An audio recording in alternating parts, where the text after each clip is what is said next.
Are you willing to sacrifice your life? What the fuck was that, Ken? Joey Fats Radio, row 1C1. I've been loving every second. I'm not rooting for injuries openly, but I just pretended that was Brian Deegan. I'm so fucking pumped. I'll be like, yeah, bitch, fuck I will do that. I'm gonna find him on LinkedIn and be like, "Did you punch a kid in the face? Tell me the truth." All right, Sean brought his A game tonight. All right, okay, I like it. I like where this is going. And I don't want to put this as like a thing. Like, he wasn't a bad guy as far as we know. Who said he was a bad guy? I don't know, but I feel like we're painting him in this light that he was like this bad guy, and I don't want to do that. To this day, I hope you hear this. Fuck you. But rules are rules, okay? Stupid rule, but it was a rule. If you were a Crip and you were cooling in the cut, what do the Bloods do? Are they booling in the butt?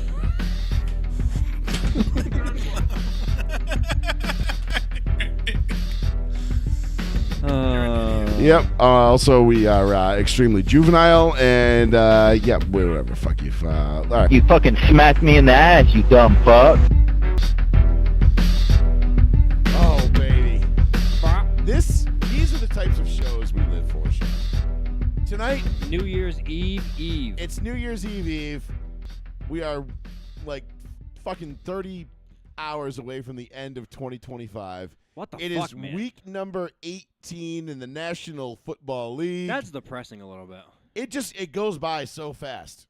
It really does. It's been a long.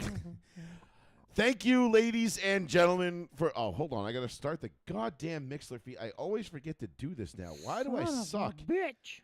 It's going to be like a cold open on the Spotify feed and the Apple iTunes. There we go. Okay. Welcome, ladies and gentlemen.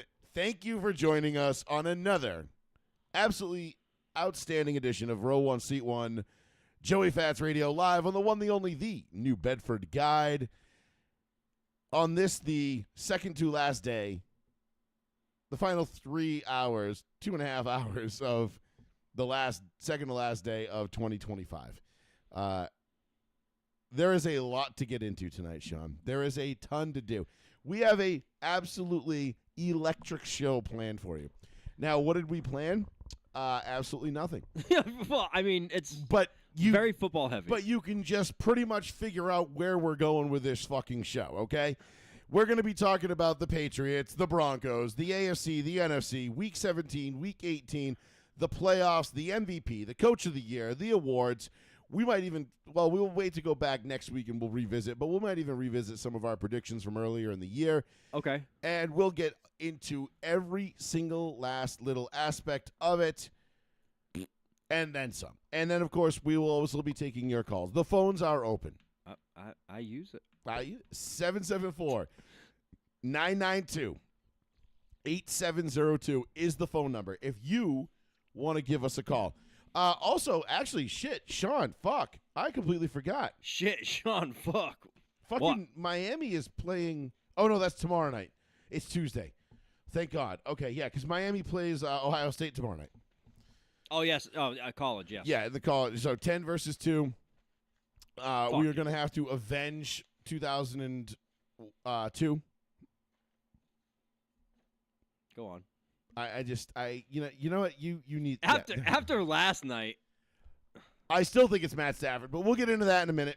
We'll get into the MVP talk. We'll get into the minutia of the MVP talk, because that's really what we're coming down to. Because at the end of the day, I don't know. I don't even know why this is a discussion. Jonathan Taylor, but gone. it's a discussion. Now Trevor Lawrence has launched himself into the number 3 spot. Right. We went from one AFC South player to another. We'll get into why I think Trevor Lawrence should be number 2 in the MVP racing over Drake May. No. We'll get into the standings. We'll get into the seedings. We'll get into who's going to be playing who after the dust settles on Saturday and Sunday for week number 18. But first and foremost, I want to offer a genuine Row 1C1 congratulations to Mr. Betancourt, the Biatch's 2025 fantasy football champion. This was year number 21, and Sean takes home the trophy. He snuffed out Shadis last night. 2 out of the last 4 years. You had the ultimate ace up your sleeve going into Monday Night Football with Puka Nacua and against a leaky Atlanta Falcons defense, Bro, to say what the the least. fuck? They took away 3 And catches from him. They really did. The refs did everything they could to fuck the Rams last night, which is kind of crazy, but we'll get into that as the show rolls along. But I just want to say congrats on Hey, thank you. another fantasy championship for you. I started off the season 3-1 and then finished 3-11. So that's how my year went. You started off red hot, and then you're like, let's hit coast. And then I'm just watching my chocolate stud pony do his thing, for the last 2 weeks. Whether it was even against New England, he goes off for 2 touchdowns. And Derrick Henry is my chocolate stud pony, for those that don't know. That's my adoring nickname for him. Brother, I feel so bad when the GM of the Ravens there walked over to him, and he was like, hey, just wanted to let you know you made the Pro Bowl. And he's like, cool. Yeah, great. He could care less. Well, the Pro Bowl doesn't mean shit anymore anyway. Yeah, he was just so disappointed. Fucking trash bag award anyhow. Like, it's just so stupid. Actually, it sounded like you just gave him like a chore. He was like, oh, great. I have to cool. Keep playing. Now I have to go do something else. Fucking great. Like, yeah, I'll opt out. See you later.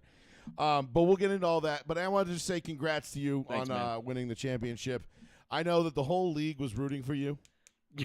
After a couple of days in that chat. Because of who you were playing. And not for nothing, I wasn't rooting for you because you were playing Shadis. Actually, I wasn't rooting for either one of you. As the commissioner, I was just rooting for a good game, and I hope both teams had fun. Actually, it was really competitive. That was a close score. It was. Yeah. It was a nail biter right down to the end there. So that was good. But you take home the trophy this year, so that's good. Because what is that for you now? 3? No, just 2. Oh, that's 2. That's only 2. I thought you had one more like way back. No, I made it and lost.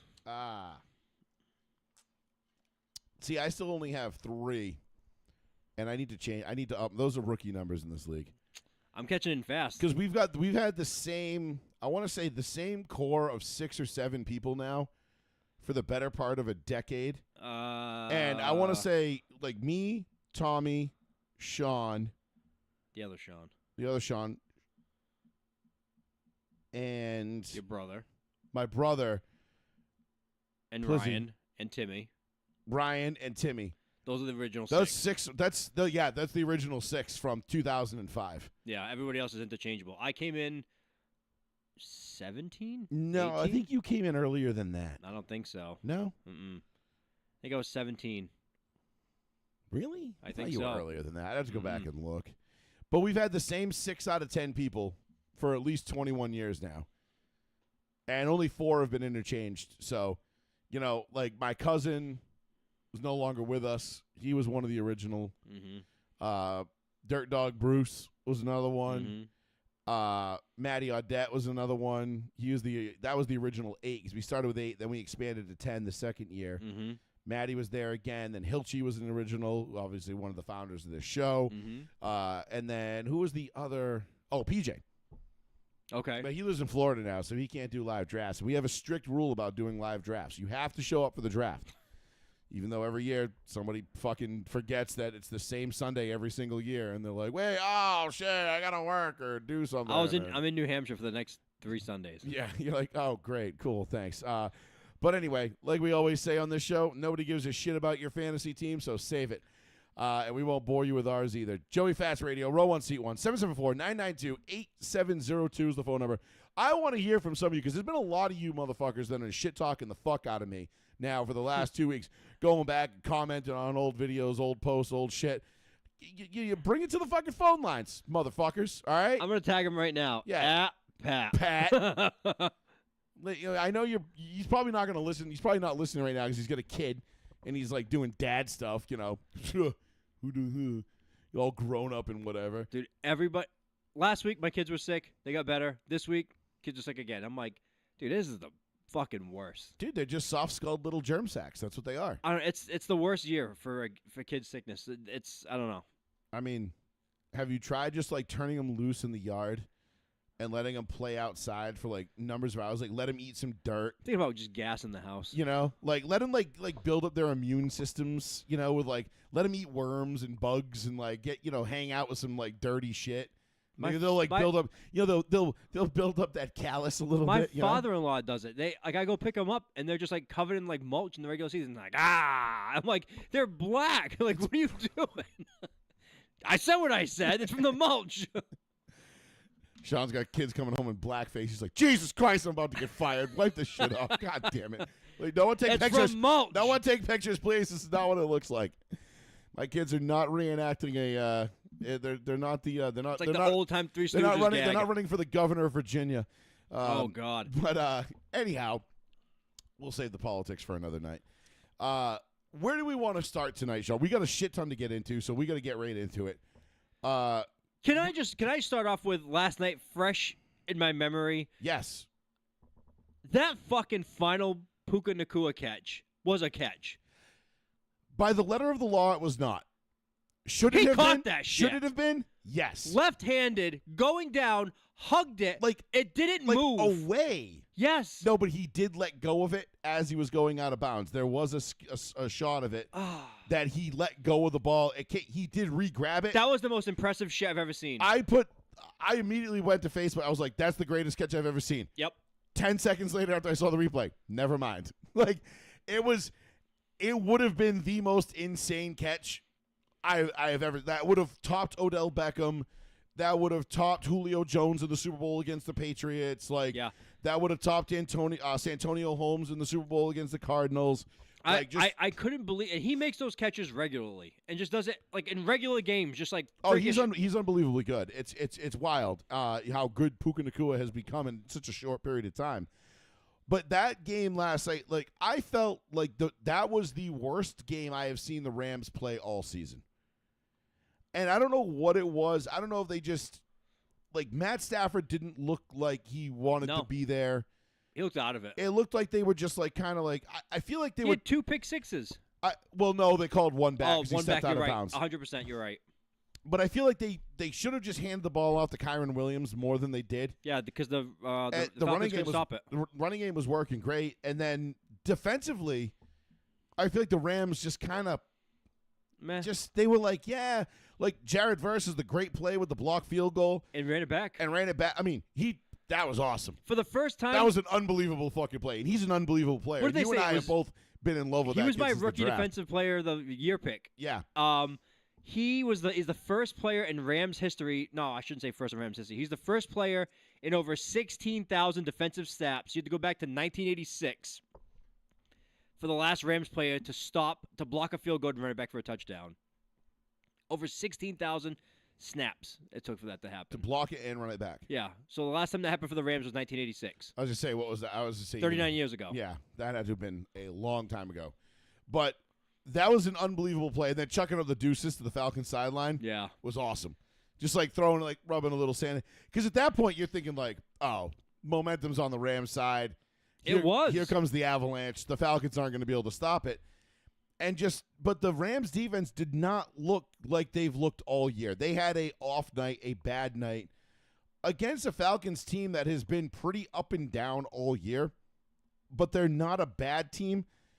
But they're not a great team. They're one of those teams that like they're good enough to fuck your day up if you let them. Yeah.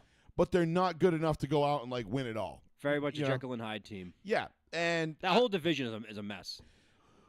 Right, the NFC South is a fucking dumpster fire. I mean, what the fuck happened to the Bucs? And we'll get into the Bucs and the NFC South too as we get into your Patriots and the Drake May MVP talk because I keep seeing everybody talking about the common opponents. Drake May 6-0, Matt Stafford 4-2. I'm like, yeah, okay, cool. Yeah, Carolina and Atlanta. Yeah, 2 teams that the Patriots had at home.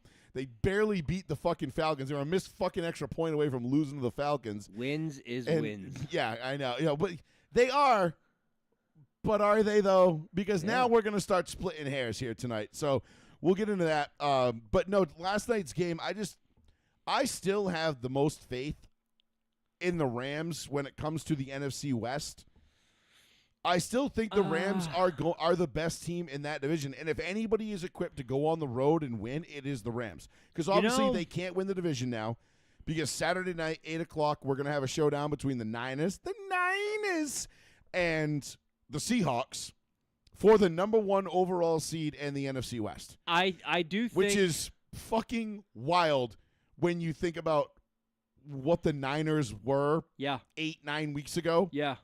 And to think that they could be the 1 seed and be at home throughout the entire playoffs, including the Super Bowl. I think the momentum is on the Niners side at this point.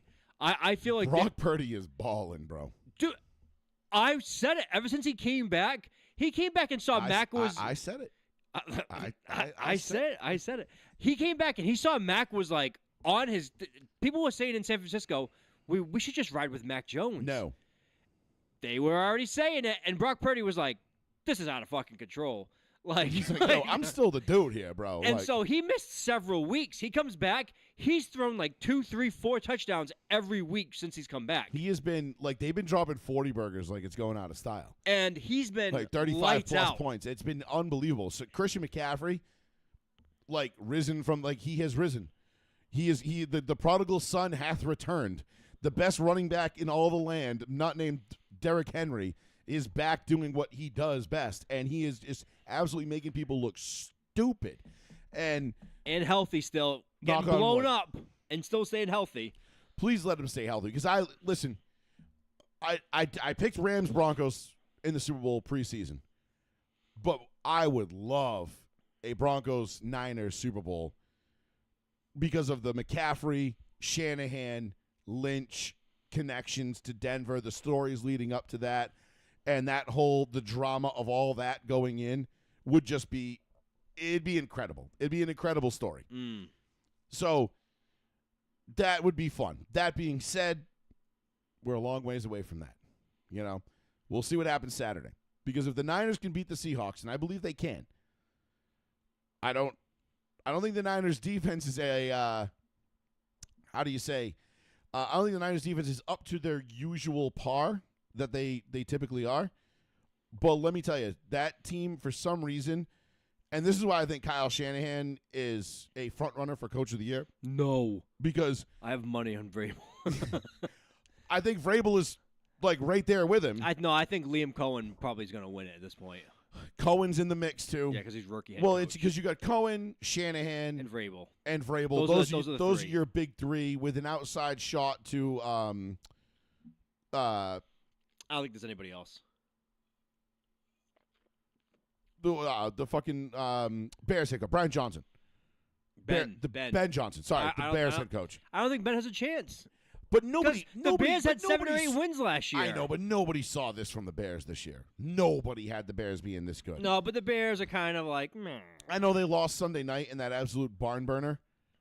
The Bears are going to bear, which is though. a really, really they're fun going to get to game. the playoffs, and they're going to be like, we're fucking dumb. That's kind of what I feel like, too. You know, like the Chargers. Like, Chargers going to charge. Yep. Bears going to bear. So it'll all come full circle. But nonetheless. Honestly, he also tears off his shirt and acts like a fucking weirdo in the locker room. I don't know. I don't like that shit. Ben Johnson? Yeah, I don't know. Like, I know Vrabel, like, daps up the guys going into the locker room. People are like, I don't like that either.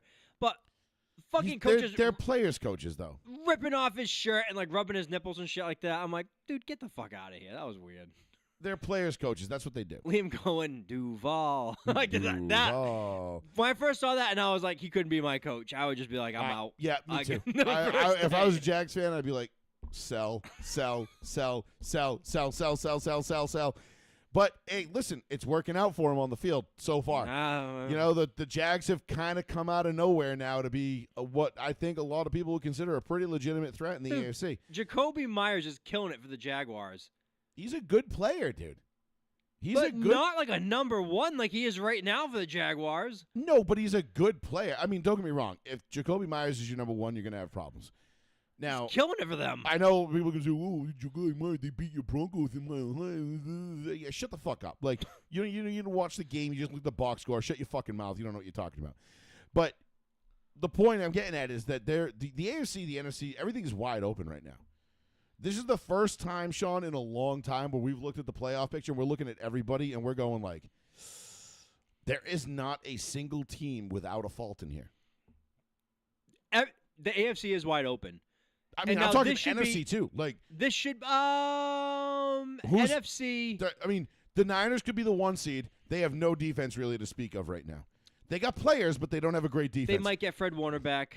Maybe, but he's injured. But he's hurt, so we don't know about that. You know, the Seahawks, they got problems. Not a lot, like not glaring, like, oh my God, you can't win a Super Bowl. You know what the Seahawks' problem is? they feel like they're blossoming, just like the Patriots. They feel like they've blossomed too early, and you're like, yeah, they're playing really well, but you shouldn't be here yet. That's the problem with the Seahawks. The Patriots also, if you have the same feeling, like, you also shouldn't be here yet. They have the same, like, problem. Like, could they make it? Sure. But it also feels like it's still too early. Like, everything's happening too early. Yes, I can see that. Because, like we picked the Patriots to be a playoff contender. But not people talking about championship contender. And we can dive right into the Patriots now. Well, no. Let's continue with not talking about. Just everything's open. Because everything's wide open. But you're right. Things are coming quicker than I think people expected in certain teams. The Patriots, the Seahawks, the Bears. I'm trying to think of who else. Maybe the Jags. First year coach. And again, we've seen this before, right? A first year coach comes in, takes it. We know damn well that this Patriots team was worthy of a playoff 7, spot. 8, 9 wins last year. Yeah, they were ass. But they were a rudderless ship. Yeah. They had no leadership. They had no coach. Yep. If they had gotten Vrabel last year instead of Mayo, 8, 9 wins. They'd be looking at back-to-back playoff years already. Maybe. Maybe.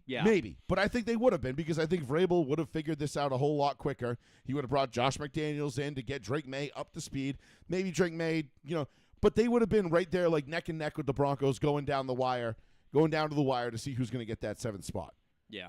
And I don't think that would have been anything really. I don't think that's outlandish at all. Okay. I think they're pretty much, they were mirror images of each other last year. Just you guys didn't have a coach and we had Sean Payton. I do think that even if you gave us Vrabel last year, who I wanted Vrabel last year too, I think if you gave us Vrabel last year. We sat here pounding the fucking table, screaming for Vrabel. Do you know what popped up on, I don't know why it popped up on Instagram. Before they hired Mayo. January 5th or January 12th, for me, it was like the Patriots get Vrabel, and I was like, this is the guy I wanted since like last January, from this year. Yeah. And I was like, I can't believe we got Vrabel. I called it in January of this year, and I said, we're making the playoffs. Guaranteed with Vrabel, and I said it this year, 100%. And all of a sudden, flash forward all the way to almost exactly a year from then, and it's just like, not only are we making the playoffs, we're talking about we won the division, and it's like we could potentially get the first round bye if you happen to lose, which I don't think the Broncos are losing, but we're in contention for getting the first. If we overall. lose at home to Trey Lance and a bunch of the Chargers backups, but the fact that shame on us, we don't deserve it. The fact that we've been talking about possibly getting the first overall seed is like insane to me. Yeah. Well, that's kind of what we talked about this preseason. And again, how wide open things were going to be, because you and I both had the Patriots. I think I had them at 11.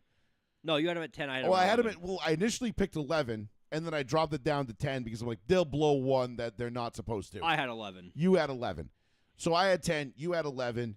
They end up overachieving and going with 13. Well, no, they're going to beat the Dolphins. The Dolphins are going to mail it in next week. Yeah, right. It'll be 14. 14-3 is fucking insane. I mean, that's a great.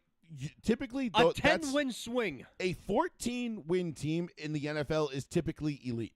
That's an elite team. Unbelievable. And elite wins. Now, we saw it last year with the Minnesota Vikings and the Detroit Lions. That I feel like that 14-win number now has somehow started to not reflect truly elite teams anymore. Like when the Patriots went 14-2 in 03 and 04, that was an elite team. Mm-hmm. When the Colts went 14-2 in 2009, that was an elite team. Agreed. We knew those were super elite teams. Like, right. Holy shit! Like 12-4 was a good, solid Super Bowl contending team. Yeah, it still is. This is that Titans team again from 2019 with Vrabel. Yeah, it's the exact same team. It really is. Except we have a better version of Tannehill with Drake May. Was that Tannehill or Mariota? That was Tannehill. Was it? That wasn't the Mariota self-pass, Kansas City? Nope. That was like Tannehill. 18 or 17. Yeah. That was, you're right. We had Tannehill. I'm a Tennessee Titans fan. We had Tannehill. Vrabel, in Tennessee, Cashville, motherfucker, rise up. Yeah. Vrabel had Tannehill that year, Young and he buck. overproduced with Tannehill. No, you're right. He did. But they had a stellar running game. They had everything going on with Derrick Henry at that point. Like, they had a balling team. But defensively, they were really good in Tennessee. And now you give Vrabel, just the sprinkle of players, because I don't think he has his full accoutrement of players that he wants yet. And they're going to acquire them over the next several months. Oh, God, I think this offseason. This offseason between Denver, it's going to be like it was back in the day, dude, between Denver and New England. They already said Derrick Henry wants to play for a contender again. The arms race is going to be fucking wild. Imagine, I said it jokingly. I said, can you imagine if Derrick Henry, free agent, he wants to play 1 or 2 years for a contender, if he says, I have both the Patriots and the Denver Broncos that want me? I mean, would you be surprised? No. If it came down to those two teams? No, and he'd probably be like, shit. Right. Like, I can go to Denver, which is like a running back heaven. Everyone goes to Denver and succeeds, and it's Sean Payton, and it's mile high, and running backs always fucking do well. Or it's my boy Vrabel, who I've known forever. The only reason why I don't know New England would spend the money on with Stevenson and now Henderson. Like, I don't know where he would, like, who do you kick out of that rotation? I don't know if we... Do you keep Ramondre Stevenson after this year? I don't know if we then? keep Stevenson, because Stevenson's a big fumbler. Because if he goes away, if you get rid of him, okay, then and we're going to lose Antonio sense. Gibson, who has, like, snapped in half. Booby Gibson? Yeah, at like the week 3, which everyone forgets we have Antonio Gibson, but he has, like, snapped in, like, the 3rd week. So that would be interesting. But going forward, we'll look at that. But it seems like that's going to be... It feels like we've returned to 2014, the norm in the AFC. It's 10 years ago again. Denver, New England, Indianapolis. The Chargers are going to be there. The Chiefs will be sniffing around because, Mahomes got the ACL. He had the surgery yesterday, I believe. He's probably going to be back in time for week 1. Good for Mahomes. Mahomes was like, nope, I don't want to wait. I don't want the swelling to go down. Go in now. Yeah, go get it done, dude. That is because all about the game. Good for Mahomes. It's one of those like little tip of your cap kind of fucking like, all right, dude, you're earning my respect. Now, like, not that I didn't respect him beforehand, but he is a great player. It just people tend to overrate him. Yeah. But if he can, to get back and win and do that, so you'll have, and then you'll have the Ravens, the Steelers, because they're going to be good no matter what. Maybe. And that feels like it's kind of we returned. I mean, Buffalo is probably going to be around for at least a couple of more years. Nope. Buffalo already said if they don't make the Super Bowl this year, Sean McDermott's fired. No, all of Buffalo's talking about it. But you have Josh Allen though, so you're going to be relevant. Oh, yeah. You're going to be around. You have the quarterback. But, like, are they going to be like the Miami Dolphins were in the late 90s, early 2000s? Where, like, we got Marino, but we're not really a serious threat. It feels like the Carolina Panthers. I've been saying it for the last 2 years. Carolina Panthers with their sharp teeth and claws. They're just going to do the same thing as the Carolina Panthers model. They're going to say, we have Cam Newton, a.k.a. Josh Allen. If he doesn't win the whole thing, it's on him. Don't blame us. We tried. Oh, well, fucking figure it out. Yeah. That's what sucks. That's not fair to Josh Allen. I haven't been the biggest Josh Allen supporter. I've learned to like him off the field.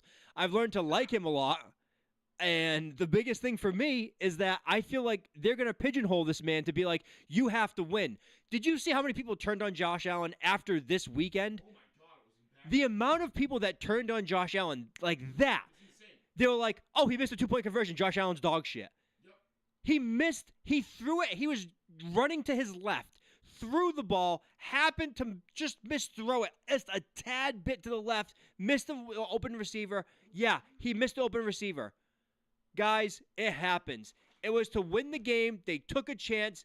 They didn't make it. Josh Allen immediately blamed himself.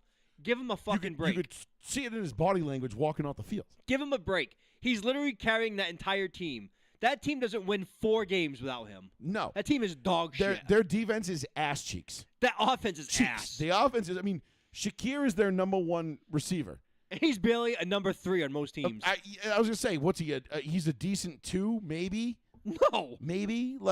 So when it comes back to it, Sean, again, and I want to go through all these games individually as we roll along in the program here, but the AFC and the NFC are about as wide open as we've ever seen.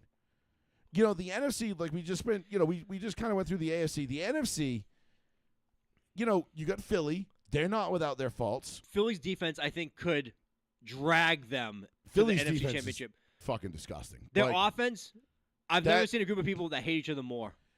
But they're succeeding. They're getting it done when they need to get it done. Now, granted, the Buffalo game would have you think otherwise. And I remember I was texting in the group chat with the league, because one of our buddies is a big Philly fan. Yeah. And I'm like, they're playing with fire, letting the Bills hang around like this, because it felt like Philly had dominated that game on defense only. Dominated it. Like I felt like Philly was up 100-0 at one point. Yeah, but the score was like what? And it was 14-13, 13-0 was the high. Like the high point, and then Philly just hung on, and that was it. And it came down to a mixed extra point. What about the sideline? They showed Jalen Hurts giving a pep talk to the offensive line. Saquon walks over, and Jalen Hurts tells him like, "Get out of here!" Like I'm talking to the offensive line. It's like, what are you doing? Like, how are you gonna tell like your star player who's gonna come over and like a co-assist, and you're like, "Fuck off, dude." But that's so much. There's so much going on. But when you look at the top of the NFC, obviously the NFC West is the best division in football. 100%. Because you have 3 teams that all potentially could have been the number 1 seed up until last night. They're all Super Bowl contenders. All 3 of those teams. All 3 of them. Which is insane. Like, I mean, they're not just playoff teams. They're Super Bowl contenders. And then you have Arizona. The Niners. The Seahawks and the Rams are all legit Super Bowl contenders. Now, you can rank them how you will based on coach-quarterback combo, which is how we typically do it. I personally am not going to put my faith in Sam Darnold. I like Sam Darnold. I've been a big fan of Sam Darnold's. But I'm not totally sold because, let's be honest, when the lights get bright, we saw it last year when the lights got bright in Minnesota, Sam Darnold folded. The lights are going to be super bright on Saturday night when they go to San Francisco. And when the lights have gotten bright, Brock Purdy has exploded. So if we're going based off of that trend, yeah, I'm taking the Niners on Saturday night. But the Niners, and then you're going to have the Seahawks and the Rams as wild card teams, which absolutely nobody wants a piece of. No. The only good thing is that you're not going to have to go to L.A. or Seattle to fuck with them. And then you'll deal with San Fran when you get there if you get lucky enough to get there and you get through the first round. That being said, you have the Eagles. Like those 4 teams right there are all capable of winning a Super Bowl. Big time. I mean, what else do you need to say? The Eagles will suffocate teams. The NFC South is a fucking joke. I mean, Tampa's lost 7 of their last 8? Tampa, I don't know. They've just like fallen apart. They fell apart. They're terrible. Remember when New England went down there and beat them? We all thut that was like a great win for New England. Yeah, that seemed like a fantastic win. And we're like, oh wait, never mind. Tampa sucks. No way. And then that's going to be a theme going forward. And then you've got, who am I missing in the NFC? The Bears. Bears are fuck ups. The Bears. I mean, Caleb's got talent. His arm is live as fuck. That's always been his thing, He can make plays, but if you make Caleb make a quick decision. Between the ears is Caleb's problem. His own brain is his problem. His arm talent and his legs have never been the issue. If he plays purely on instinct, they have a great chance. Generational player, instinct and arm talent. But if you force him to do things like like they did on Sunday night, yeah, where they're forcing him to make who was it? San Francisco, where San Fran doesn't have a great D. No, they don't. It's not a great defense. And San Fran forced him to make a decision at the end, and he couldn't. He kind of froze and just kept drifting back and ultimately throws the ball short and throws it in the ground. Yeah, and Kyle Shanahan is basically asking Brock Purdy, hey, we need this to be a shootout. And Brock's like, you got you. Yeah. And it's like, wow, I didn't expect that from Brock Purdy. Mr. fucking irrelevant coming out just like sidearming fucking tutties all over the place. It's fucking insane. I know Pat made a joke about that, but he wears makeup and paints his nails and shit like that, and that is true. But that's another thing that's a character trait. Other guys on the field fuck with him, and it gets to him. He's very emotional. He is. He's very much in his emotions. And we can obviously translate this to the DK situation when we get to that, talking about Pittsburgh and Seattle and stuff like that too, because that's another crazy situation. But if you go on the road and the Bears are on the road and fans are going to rile you up and the teammates are going to rile you up and you're down and he gets in his head or someone gets in his head, you can very much screw with him and Caleb in the playoffs, and that can cause the whole team to just crumble. But the thing is, if Caleb doesn't fold up, that Bears team has as good a shot as anybody. I think the only team in the NFC that's pretty much locked in at this point, or is locked in at this point, that doesn't have a shot is Green Bay. Green Bay feels like Jordan Love's hurt. Micah Parsons done gone. for the season. They feel like it's over. They're just like, fuck. Like, we had it 3 weeks ago. We felt really good, and you should have. Yeah. But now you're like, God damn it, we ain't got shit. Yeah. It just hope and a prayer. And then Green Bay and whoever comes out of the NFC South. Yep. And then you've got the big four, the three out of the NFC West, Philly, and then Chicago is kind of that fifth team that you're like, they're not somebody you're looking forward to playing, but somebody you're like, okay, we can beat them. We get them in our building, we can beat them. And then the NFC South and the Packers are kind of just bringing up they're the caboose here. I'd say the NFC South is the caboose because even with even without Jordan Love, I still think the Packers are probably a better team than whoever comes out of the South. So that being said, Sean, again, this whole playoff is wide open. We don't know, and we all we'll know the seeding and we'll know what the first round is going to look like this time next week, and we know styles make fights. And I know that's a cliche and it's fucking such a lame cop-out, whatever kind of thing. But at the end of the day, there are certain teams that match up better with other teams, and it will be evident when those games are played. And then that's, when the chess matches begin. That's when it starts coming down to, who makes the first mistake, who blinks first, what coach makes, the more aggressive call at the right time, or who goes for it on fourth down when they shouldn't, who goes full Dan Campbell with it, because it's going to happen. We're going to see it. I see it all the time. Sean Payton is one of the most aggressive coaches maybe of all time. And Sean Payton and the Broncos are going to go for it in a big spot, whether they're up, down, doesn't matter.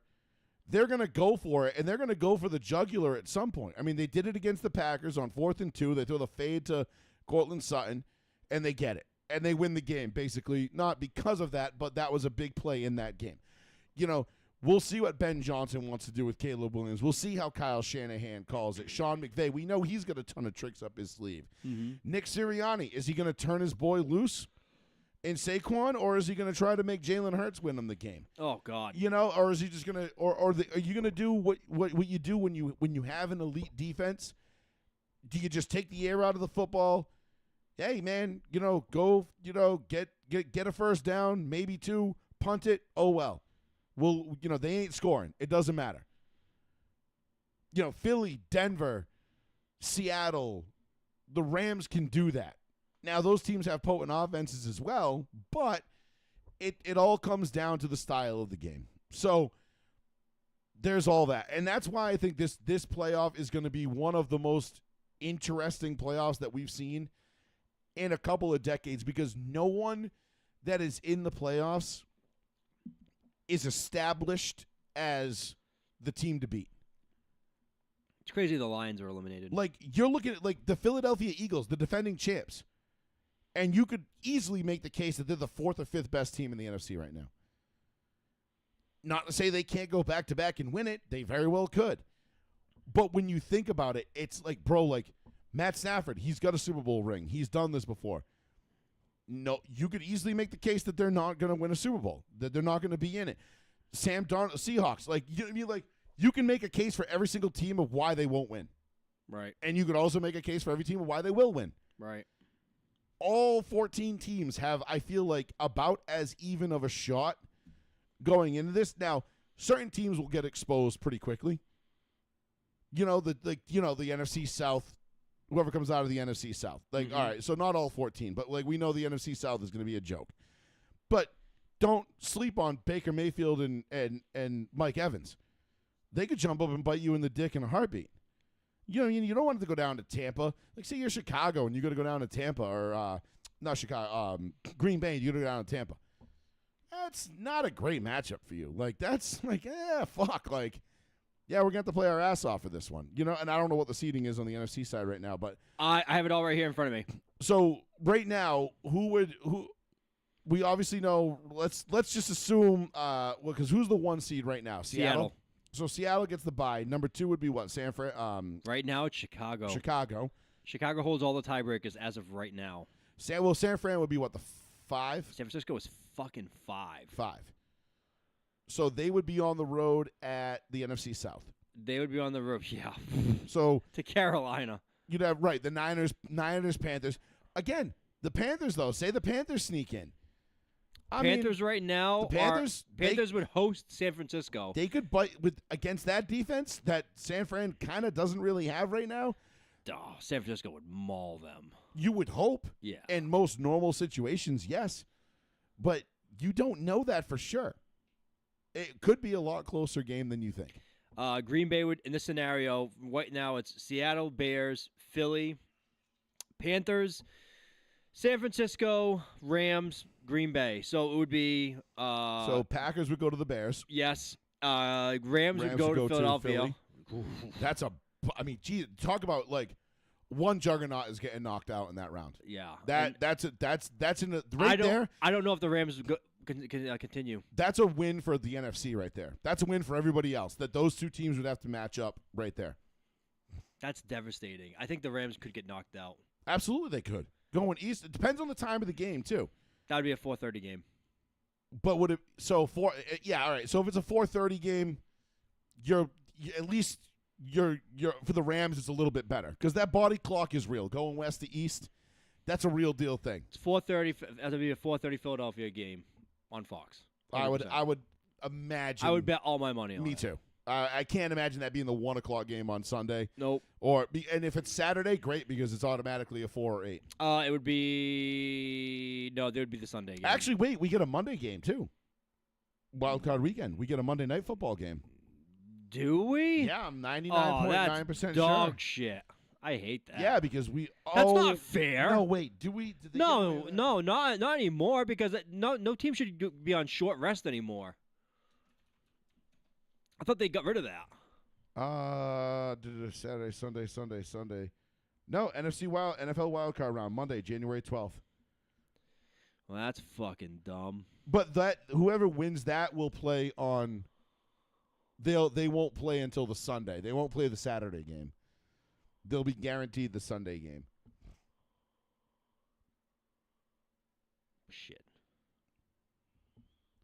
Right, because I remember you know why I know this? Because I was looking at the fucking Manning cast schedule, and I'm pretty sure Peyton and Eli have the Monday night.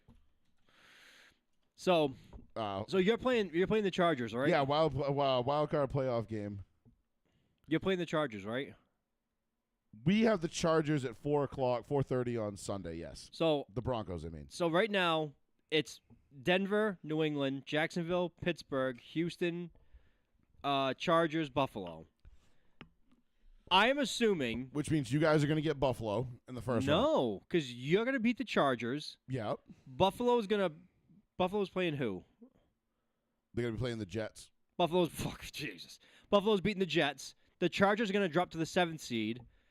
We'll be facing the Chargers. Right, you're right. The Chargers would be the 7 in that And then case. Buffalo has to go to Jacksonville for the playoff game. Yeah, not ideal. That's a tough matchup for Buffalo. Yeah, that's not ideal for Buffalo at all. But that's almost exactly what we picked. I love the little taps. Yeah, I use it. I said it. Fuck, I hate that. That's so accurate. And then we had Pittsburgh at Houston as well. Okay. I'm sorry. Houston at Pittsburgh. I have Pittsburgh beating the Ravens. So we had this preseason is what you're telling me. We had it preseason, and we had it as a couple weeks ago too. Okay, that makes sense. I mean, listen, this is coming down like it's boiling down to a lot of what we thought. I think the big misses here are going to be because either Baltimore or Pittsburgh is going to miss the playoffs. Baltimore's missing the playoffs. I can't picture. I think Lamar Jackson's taking a sick day because either you're either getting a banged up Lamar or you're getting no Lamar, and I can't see the Steelers losing to either one of them at home. I think Lamar Jackson's calling out sick. I'm honest to God. I think Lamar Jackson's like, I'm hurt. I'm not okay, so we'll pencil the Steelers in for the win. I think I already picked the Steelers to win this game anyway. Even if Lamar was healthy, yeah, I got Pittsburgh Sunday Night Football. I'm going Pittsburgh. Aaron Rodgers. I mean, how can you not? How many times does Aaron Rodgers have to tell his opposing team that he's 42 years old? Every game that he plays, he's like, I'm 42. Yeah, I'm the 42. Jets are going to Buffalo too, so. Yeah, I know. Like, I'm old. Stop. So wild card weekend's going to be lit because we'll have 2 Saturday games, 4:30 and 8 o'clock, and then 3 games on Sunday, and then 1 on Monday night. I'm curious to see how they're going to schedule that because I want to know who's going to get the Monday night game. Because if it's like, there a Monday night game? Because yeah, there is. There's a wild card weekend. Will they give that to New England and the Chargers? I hope not. That's bullshit. Because it will fuck one of those 2 teams with the short rest, but it would give the Chargers the benefit going on the East Coast trip. I guess. Because, I mean, at that point, if you're the Chargers, well, they're the 7 seed. If they win, they're automatically going to Denver on a short week. Damn, that sucks. Like, they have not to ideal. At least have them play the Sunday game at least. You would think so, right? Don't have them be like Nick Sirianni telling the Eagles team, yo, we had a short week. What? Say, what? But so I'm curious to see how this whole scheduling is going to work out. But we still got to see because we listen, we think we know what's going to happen. Like, if the Jets beat Buffalo, we think Buffalo's going to take care of the Jets. We think New England's going to take care of Miami. We think Denver's going to take care of a, Justin Herbert-less and a, skeleton crew Chargers team at home. Dude, what's up with Justin Herbert? Is he coming back for the playoffs or what? Yeah, he is. But they're just resting because he's got that broken left hand. And he's been fighting it for the last couple of weeks. And listen, I'm part of me is kind of bummed that we're not getting a full-strength Chargers team for the division. They're never full strength for the last 15 years. You took the words right out of my mouth. And I was going to say, part of me is kind of bummed, but then the other part of me is like, oh, wait, they're never at full strength this time of year. They're always banged up. They're always the fact that Keenan Allen survived the whole season is fucking wild to me. He didn't. He was out multiple weeks. You're right, he was. Never mind. And then he talked about, he was like, oh, this offseason, I need to finally get shoulder surgery. It's like, you think Skeletor with no shit with the bones coming out of your shoulders coming up. So I would have liked, or at least I would have liked to see Herbert and as many starters as they had, like at least as close to full strength as they can be, because I would like to have them to come into our house because the only team that Bo Nix and Sean Payton haven't beat yet is the Chargers. Yeah, that's the only team in the division they haven't beat yet. Well, they're gonna beat the shit out of them on Sunday.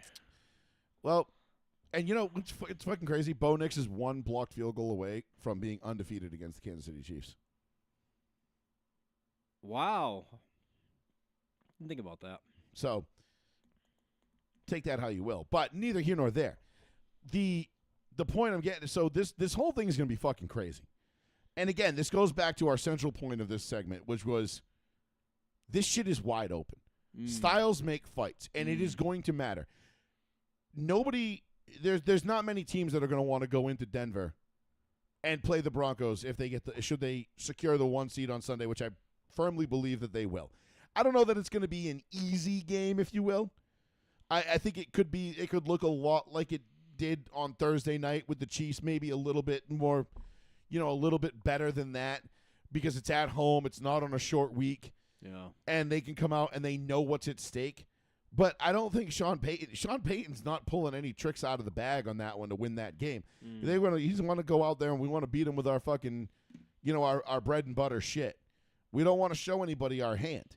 No, of course not. And Sean Payton, he's big about, hiding shit up his sleeve and keeping things ready for when you don't expect it. Sometimes it works. A la the 2009 Super Bowl with the onside kick. Sometimes it doesn't. When he's doing the skull chant, and next thing you know, Stephon Diggs is just streaking down the sideline. Tells you how much launches it. Still one of my favorite sporting moments of all time. But and then there was the game against the Rams where the Saints clearly had the pass interference, and they were just like, "Fuck out of my way! I'm going to the Super Bowl." And the Rams and Jared Goff beat them in the Dome. But nonetheless, shit happens. Like, things will happen. This is the playoffs. There's going to be very few blowouts. Every game is going to be closer than we think. And they're going to be tight, and they're going to be anxiety-ridden. And you just have to hope at the end of the day that your team comes out on top. Because there ain't no tomorrow. There ain't no next week. It's fucking fuck. You're on into the fucking free agency. You're like, God damn it. And that sucks. It's a shitty feeling. It could just be like the Raiders. The Raiders like, hey, Max, we're going to need you to tone it down for the next couple of weeks. And he's like, nah, Absolutely not. I can't do it. Like, all right, you're benched. You're benched. He's like, I'm not going to stay on the bench. I'm just going to go into the game. Sucks that you're hurt. He's like, I ain't hurt. Sucks that you're on IR. Yeah. It's like, he's like, what the fuck? Well, they did him so dirty. Like, and again, but this is real quick aside, right? Just right there. And I really hope, because who do the Browns have this week? Cincy? Yeah, they have to. It's Cincy. I really, really want to see Myles Garrett break this record. And against, is it Mason Rudolph? Is Joe Burrow not playing? I don't think Joe Burrow's playing. Then it's going to be his record. I mean, I think the Bengals are going to do everything they can to keep him off, to keep him from breaking the record against them. But I think in the words of Kim Jong Un from Team America, it's inevitably inevitable. I think it's going to happen, and I'm looking forward to that happening. Honestly, I want Myles Garrett to break that record because I think Strahan's record's so fraudulent that they need somebody to actually break it in order to remove the stink from that record. Like maybe Mark Gastineau can now stand up and be like, "That's the real record. That's the guy." Because I'm gonna be fucking combing Twitter as soon as Myles Garrett breaks that record for any word from Mark Gastineau on that. Because he's still fucking bitter. He needs one, right? Yeah, he just needs one. So I'm curious to see how that's going to turn out. But let's get into the Patriots, Sean. Let's get into the Patriots and the Jets. Hey, real quick about sacks. Do you know the how the players do that? Let's talk about sacks, baby. Let's talk about you and me. What? You know the players have to turn in their sacks like after each game? No. All right, so I listened to like the Green Light podcast with Chris Long because I like Chris Long. Like, Chris Long's awesome. I think he's just a great guy. Even though like I'm like he's a dude's dude. I messaged him after one day. He's like something about one day, and I was like, yeah. He was like, I really appreciate when you came to the Patriots, but you're kind of a dick when you left after 1 year, went to the Eagles the next year. And he liked my post, and he goes, sorry, bro. And it was on TikTok, and I was like, well, he made the right choice because he won the next year anyway. The Super Bowl, so yeah. He won 2, right? Back to back. One, yeah, right. Back to back years, bitch. Oh, that's right, because he was on the team that beat you guys. Yes. He won with you guys against Atlanta and then went to Philly and beat you guys. Yes, back to back years. So I was like, bitch. So he was talking about he was with Michael Bennett the year on the Eagles, and after games he goes, I don't know how you know this, but he goes, your agents tell you have to submit your sacks to the league, and that's how you get compensation for your sack totals. That's how you get bonuses. That's how you get this. That's how you get that. And he goes, sometimes players will be like, yo, don't put in for your sack or don't put in for your half a sack so I can get my if they're like on a bonus type thing. Yeah. Like, so he goes, I remember it was me. He goes, I was in St. Louis. He goes, it was me and Laurinaitis. And he goes, James Laurinaitis. And he goes, I went to Laurinaitis, and I was like, yo, he goes. Wasn't his dad the Road Warrior? Yeah, he was Animal from the Road Warriors. Hell yeah. That's why his nickname was Little Animal. Ohio State piece of shit. No. So he goes, I went up to beast. He goes, I went up to James, and he goes, yo, don't put in for that sack. He goes, what's it worth? He goes, what's it worth to you? I'll pay you. And he goes, what are you gonna get out of it? He goes, I'm gonna get $1 million if you don't put in for it. And he goes, oh fuck it, just give me 10,000. And he goes, all right, and he goes, I ended up giving him like 10,000, and I bought him something. I took him out to dinner too. He goes, you know what I mean? He was like that one sack that he didn't put in for gave me like $1 million and like a salary compensation on a bonus thing. Yeah, like on one of those contract triggers or whatever. Yeah, and then he starts to smile, and he goes, fast forward to when I was on the Eagles, and he didn't say the player's name, but he goes, I'm on the Eagles, and he goes, one of the other defensive linemen on the Eagles goes, hey Long, and he goes, what? And he goes, you might want to talk to Bennett, and it's Michael Bennett, not Martellus. Yeah. And he goes, why? He goes, Michael just submitted a bunch of sacks, and I think you're gonna be upset. And he goes, my sack compensation totals were pretty low in the Eagles, and he goes, and I did okay. And he goes, if he submitted those, he was going to fuck me over, and I wasn't going to get my compensation package. So he goes, I went to Michael, and he goes, you know Michael. He goes, if anybody ever played with Michael, Michael's off doing his bullshit, and you never can find him. He goes, when Michael wasn't working, he never worked. Like, he just was gone. You had to find him. And he goes, I had to argue with him to get my 1 sack, and he was like, yo, I really worked for that sack. And he's like, I wasn't paying him either. He goes, because he was a cheap prick. Yeah. And he made it seem like he was like Michael Bennett, and he said on his body, Michael Bennett was an asshole. And I mean, I can see it.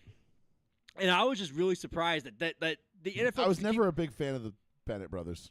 Oh no, we talked about this. Michael Bennett always came across as an asshole. Martellus, I liked in the Patriots because he made jokes and shit like that, and he was funny. And he was on your team. Yeah, and he was. It's easy to like a guy. And when he he's was on your short-lived. squad. He was only like 2.5 years, then he was gone. Yeah. So it was very like short-term love affair. They were the type of dudes that would like fight you in practice for no reason. Yes. You know, like there's guys that their job is to like bring the intensity levels up in practice. Yep, on you purpose. Know, like Aqib Talib was one of those guys. 100%. Like that was his job. Like, Yep. oh, you went to practice and he'd be like, guy would be like, like Demaryius Thomas would be half-assing it, R.I.P. in peace, and he'd be like, not half-ass, but having one of his like nonchalantish, whatever I think how Aqib described it, days of just being like, I'm DT, I'm just gonna go out, and he'd be like, oh man, he's like, DT's slow today, man. I'm gonna fucking choke him out. He ain't doing shit today. And he's like, I was the asshole. He's like, that was my job ever since I was in Pop Warner. He goes, because if you have a lame practice, you're gonna have a lame game. He's like, so we had to ratchet it up in practice. So he goes, that was my job. And I know that because, I mean, I've played on teams. Like, I remember there was guys at practice, like, if we were having a kind of, like, lackluster, even this is at Bridgewater at D3 level, dude. If we were having a lackluster practice, one of the offensive coaches would tell you, I remember one of my coaches pulled me aside. He goes, hey, on this play, you're going to fucking pull as a left tackle. I'm like, what? And then he's like, trust me. He goes, you're pulling as a left tackle. He goes, I want you to stick the fucking crown of your helmet straight in fucking the middle linebanker's ear hole. Yeah. Crush him. And I'm like, but I like it. He goes, it's not what it's about right now. He goes, probably going to be a little bit of a scuffle. Don't worry. He goes, it'll all come out in the wash, but do it. And I'm like, okay. The defensive coordinator saw it coming, and he blew the play dead right before I was about to fucking ice this kid. Yep. And he looks at me, he's like, what the fuck? And I was like, sorry, dude. I was like, they wanted to ramp it up a little bit. You guys are being a little fucking lazy. He's like, what? He's like, you're going to fuck me like that? And I was like, bro, I was going to end your fucking season. And I was like, no lie. I was like, I was going to end your season, and then I was going to go to Coach Vieira and say, hey, y'all need a middle linebacker at 290 pounds? Because I could be the next LaVon Kirkland if you want. You know what I mean? God. LaVon Kirkland, Jesus Christ. It was like, he's like, man, fuck you. And then we were boys before that. But it was like week 5, 6. Like we were just kind of having one of those practices that was like slow. Yeah. And that shit happens all the time. But the Bennett brothers, I felt like they just took that shit to another level. Like they would just try to fight you. Just to do it. Just to fight you. And it's like, dog. Like, it was for fun for them. Yeah, this is exhausting to me. Like I don't really want to do that. Like I want to just come out, practice football. Like don't get me wrong. I want the intensity. I want you to do what you got to do. But the extracurriculars, save that shit for the game, dude. But what I didn't understand is that big. The NFL is a giant organization with millions of people watching it and stat tracking and everything. And they have to submit their own You have sacks. to submit your own sacks? That's kind of weird to me. That is there's not a guy in the on the team that does that for you. That's very suspicious to me. No? It's a little weird. I don't know. That seemed very bullshitty to me. It just seems strange. Like I mean, like why would you have to do that as a player? Like I get 5 sacks, but I always submit 4. I mean, I kind of dig the way they have to do it because then it allows the guys to kind of like barter amongst each other and be like, hey, bro, don't submit that because if I get that whole sack, you don't get the half. But then again, how many times has that fucked us in stat corrections in fantasy? Yeah, we do IDPs in my league. What the fuck? But then you have guys like Lawrence Taylor who would never submit anything, and he'd be like, I have 97 sacks. He submitted 1. Like, whatever, dude. Fuck it. Joey Fats Radio, row 1, seat 1, 774-992-8702 is the phone number. We are exactly an hour into this absolutely phenomenal show so far. We still have a lot to get to. All we have talked about so far is basically how wide open this entire playoff race is. What are you giggling at? Who's saying what? No. Who's talking shit? No one's talking shit. I know somebody's talking shit. No, it was the same episode of that Greenlight show. I can't remember Just go on. I'll remember the story later. Oh, I mean, you can do what you got to do. I mean, I'm cool. I'm just saying. I just thought somebody was talking some shit. No. I just thought, maybe.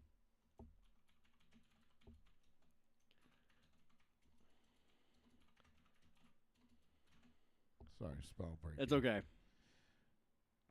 Gotta get this. We gotta share. So, by the way, if you're listening, please like and share, like and share, like and share. It helps us out tremendously because then we can get people to pay us to put their name on our show, and we can tell them things like the Village Sweet Shop, for example. 300 Elm Street, corner of Bridge and Elm, down Peyton Iron Village. They are our one and only sponsor right now. We would like to expand that. We would like to have more. So, if you like and share this show and follow Row 1C1's Facebook page, that goes a long way towards helping us out. And we can get those sponsors to come on board, and we can make sure that they get their name out on New Bedford Guide, Fall River Reporter, Fall River Guide, Tri-Town Guide, Fairhaven Guide, Dartmouth Guide, all the guide pages. We are live on all of them simultaneously, as well as YouTube and Twitch. So, like all of our pages, share all of our shit, and then go and, listen to this show on Spotify. All right, what? You're giggling like a schoolgirl over here. No, I found the clip, and it was that same episode, and Chris Long talked about when he was on the Rams how fucked up it was to play for Jeff Fisher, and it was just like an awful experience. And he called former defensive lineman with him, Will Hayes, and he's like, "Yo, can you tell me about the story?" The story real quick about when you got hit with the football. Go ahead. Can you hear it? Story, will you? When I got hit in the head with that damn football, that was the coolest game I ever played in. I remember like it was yesterday from what I can recall. We went in thin on the D line, and now we're really Jeff Fisher. thin. Okay, I got like 5 guys. The trainer comes up to me and he says, "Hey, we're down to 4 now." I go, "What the hell?" Because Kyle had gotten hurt, Van Bosch had gotten hurt or something. I go, "What are you talking about? What happened?" He goes, "William Hayes is out. He has a concussion." I go, "Concussion? Are you kidding me?" He goes, "You're not going to believe it." So Will is sitting on the bench, and the offense is moving right to left. Kerry's back foot hits. It's not there. He throws the ball away. Well, it's a cold Sunday afternoon, Kansas City, and the ball hits Will in the temple. Sitting on the bench. He wasn't watching the game. He was looking forward. The ball hit him in the temple. And the trainer just, I was working. I was up on the boundary, but the trainer said, "Coach, it sounded like a melon." At the game, I'm looking down at the plays, that I just was in. And instantly, I felt like somebody threw a brick and hit me in the damn head with it. So I looked over, man, somebody just fucking hit me in the head with a brick. He was like, "Yo, you don't know what happened?" I was like, "Nah." I was like, "What the hell are you talking about?" It was like Kerry Collins, threw the ball down and hit you in the head. Did Coach Fisher ever tell you when I went back in the game? No. Oh. Hey. No, they snapped that ball and I just took off straight up there. I feel like 20 yards around nobody, dog. Hey, that was that before that protocol. Yeah. That concussion protocol. They just tell you, hey, just say your name, man. Shit, you good. Will you tell the story real quick? That's fucking great. Like, yeah, the old school concussion protocol. Do you know your name? Yeah. Where are you? Kansas City? Yep. All right, he's good. I heard the whole thing, and I was crying. They called Jeff Fisher, too, and Chris Long was talking shit about him, and he's like, "I'm just going to call Jeff." That was fucking awesome. And then he tells the whole story, and he said, Kerry Collins, was that when they were in Tennessee? No, it was when Kerry Collins filled in as a backup on the Rams. Right. What was that? That was a long time ago. That was years ago. 2010? But they were so thin on the defensive line, and he's like, "Yo, you can't leave. Like, we need you out there." They said hi. He goes, "I ran 20 yards up the field." He goes, "No one blocked me. I just kept going." And they all laugh, and they were like, he's like, "Dude, we didn't have no concussion protocol." They said, "How do you know if you're good?" He said, "Just say your name." He goes, "My name's Will." Like, he's fine. Don't worry about it. They said, "Are you good?" He goes, "My name Will." My name is Will. Yeah, oh my God. I heard the whole thing, like, oh my God. I was cracking up laughing in the car driving. Oh my god! And just to hear all the guys that are former players just dying laughing as they're telling that story. Dude, those are the best stories, though. Those are the ones that make you like fucking. That's because that shit's real. He said someone in the crowd threw a goddamn brick at me and hit me in the head, and they're like, "That was Gary Collins." It's a football, you idiot. Oh shit! Because it happens a lot. Like you're sitting on the sideline sometimes as a player, like you're not watching what's going on. You know, especially a defensive player, like you be sitting there like talking to somebody about what you're gonna do, this stunt, that, whatever. Oh. You're looking at something, you're not paying attention to what's going on. Like you're like, yeah, whatever, dude. Just call me when I need to go out there. Especially if you're like a second guy or a third string guy that like, you know, a rotational guy. And you're like, all right, whatever. I don't need to be paying attention. Oh shit! And Gary Collins fucking rifles one at the bench and fucking knocks you the fuck out. Someone hit me with a goddamn brick. That is fucking awesome. But the defensive line, they were like, "You didn't see what happened." He's like, "Nah, someone hit me with a brick." They were like, it sounded like it was a melon hit off your head. All right, sorry. I know I got off track with that, but that was just like That's all right. all the same Worth thing it. about Chris Collins being like, "Yo, fuck Michael Bennett," and Jeff Fisher was a horrible person. All in one episode. All in one episode. That's grade A shit right there, though. That's the kind of fun. That's the shit that you love to hear, like players talk about. Is that those stories? Like, you know, you can talk about like it's fun to hear about like, you know, I heard Aqib Talib on his podcast today when he was talking about his welcome to the NFL moment. Yeah. And he's like, I was a rookie. He's like, I think I was in the nickel, and we were in New Orleans. He's like, dome is loud as fuck. Drew Brees, you know, he throws a corner route, and he's like, I'm in cover 3, and he's like, oh hell no. He goes, he did not just throw a fucking corner at Lieb in cover 3. He's like, I'm coming down with this motherfucker, and he goes, it went right over my outstretched fingertips into the hands like Devery Henderson or something for a touchdown, and he was just like, fuck. Like, I ain't never seen a ball have that trajectory and that dive and, like, just drop in like that. He's like, that shit was fucking crazy. And he's like, that was my welcome to the NFL moment. Those are like my favorite stories. Like, when you get those kind of, like, inside baseball, if you will. You know, little, like nudges like, yeah, that shit was good. It all cracks me up. The whole and thing. some of it is funny as fuck. I mean, we've talked a lot on this show, especially about, like, you know, the days of, like, Charles Haley. Yeah. You know, and Frankencock and all that kind of stuff. Yeah, just, like, and that just, was like no rules at all. Sexual deviance just on the prowl, and you're like, yeah, this is. You're lucky you play football. The guy was just like, nobody wore a cup. So when there's a huge pile, just yank the guy's dick as hard as you can. Jesus Christ! Grab his dick and twist it. It was like a WWE event. The old dick twist. The old dick twist. All right, let's get into a little bit. I want to get into this Drake May MVP. So let's get into the Patriots, the Jets, the Drake May MVP conversation. That game was a fucking murdering. Yes, the Jets. I think we can officially say the Jets have quit. Aaron Glenn has lost complete control of the locker room. What about the Jets fans? They held up signs, "Go Patriots." Yeah, that was as bad as it can be. When the most Jets self-loathing pieces of shit. The Jets fans put the bags on their heads. They brought back the bags, especially at the end of the game. But they stood in the middle of the game, and I forgot if it was J.J. Watt, or if it was Drew Brees. I forgot who was calling the game, and I apologize. But it was a former player and the regular color guy, and they were holding up signs saying "Go Patriots." And it was just basically like they just quit.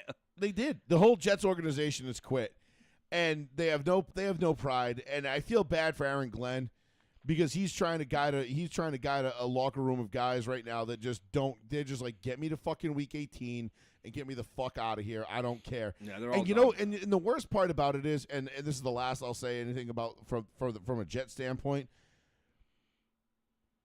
Their owner doesn't even care. No, Woody Johnson doesn't give a shit. Doesn't give a team. flying fuck, dude. He's like, oh, cool, we're going to draft in the top 5. He goes, great, guess I'm going to have to pay another fucking shit bum rookie to hopefully maybe rescue this franchise. Probably not. But maybe now with Aaron Glenn and a decent coaching staff, maybe they can, if they get a quarterback, Aaron Glenn can save him. If the Jets go out there if the Jets go out and sign Mac Jones, I will die laughing. Oh, my God.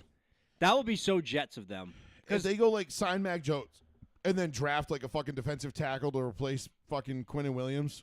Like, I'll be like, what the fuck are you doing? Watch that. That's what's going to happen. That's what I think is probably going to happen. We probably just spoke it into existence. Because we'll come back to this New Year's Eve show in free agency when the Jets go out and they sign Mac Jones. We're like, they're going to draft a goddamn fucking tackle. I do want Mac Jones to do well. I hope he succeeds somewhere. I do too. I just don't. But if you want to succeed, don't go to the Jets. But if they offer him a ton of money, don't care. I mean, listen, if the money's what you're after, okay, go get your bag. That's fine. You want to win football games? Don't go to the Jets. Don't go to the Raiders. Don't go to the Browns. Pretty simple. I feel bad for that kid Mendoza. He's going to be drafted by the Raiders, and he's like... And you know what? Honestly, I don't think that kid's very good anyway. Alabama? No. I like him. I don't think he's that great. Oh, he's got talent, man. Nah, Bama quarterbacks are always sus to me. You're right. They always look great in college. Tua Mac Hurts. Yeah, I mean, Hurts is the only one that's won anything, and it's because he's been kind of put in a perfect, ideal situation for his skill set. Somebody finally built a team around him rather than drafting him to fit put the square hole in the circle peg in the square hole, or vice versa. Mendoza was the first guy that was like not Saban, though. Not a great. I don't know. I got to watch more on him before I can really make, because we watched Drake May in college, and you and I both knew this kid's got pro talent. He was just raw as shit. He was raw, but not really. Like he was just on a bad team in a kind of mediocre program. Yeah, but he could wing it. But you watch him play, and you're like, no, this kid knows what he's doing. Like he'll be all right in the pros in the right situation. Yeah. Will he be all right with the Raiders, the Browns, the Jags? No, he'll be dead. The Jets? No, he'll be the Cardinals? No, he'll be fucking screwed. But if he goes to a team that knows what they're doing, then he could very well be okay, and he is okay. Now, the Jets and the Patriots played on Sunday, and it was an embarrassment. I mean, a complete fucking embarrassment for the Jets. The Patriots just ran roughshod right over them. What was Drake May? I wasn't even I think he had stat two watching. incompletions. 2 incompletions. One of them was a drop. He was 20 of 22 with 5 touchdowns and like 220 yards in the first half. Yeah. I mean, against a JV team that basically quit. It was unbelievable. So it makes sense that he put up those numbers. Now, the MVP narrative that is being forced upon us right now with Drake May. You know that I'm a Drake May fan. Yes. I like Drake May. Yes. I've liked Drake May since he was at North Carolina. Since he was drafted, yes. Since he was in college. I wanted Drake May or I wanted Bo Nix. I wanted one of the two. Didn't really give a shit which one I got. Just give me one of them. Sean Payton chose Bo Nix. Cool. This whole Drake May for MVP narrative, I don't know where this came from. It's a whole meme now. And that's the thing. Like, I think it's just become a meme and it's gained traction and people are just saying it, I think, because it's funny. In what world is it? So Drake May's had a good season. Very good. I get the Patriots have had a great turnaround. But this turnaround is directly Mike Vrabel is directly responsible for this turnaround. Vrabel and McDaniels, 100%. Vrabel, McDaniels, May, in that order, are responsible for this turnaround. May has had a good season. There's nothing to spit at. But you know what Drake May is doing right now? Drake May is basically having Bo Nix's rookie season. Yeah. And Bo Nix couldn't even win Offensive Rookie of the Year last year, despite the fact that Drake May's going to have almost an identical season to what he had last year, sans a couple more yards.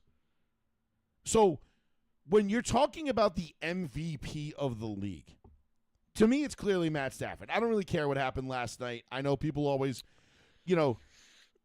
everybody's like, oh, Matt Stafford, he ruined his chances for MVP last night. Why?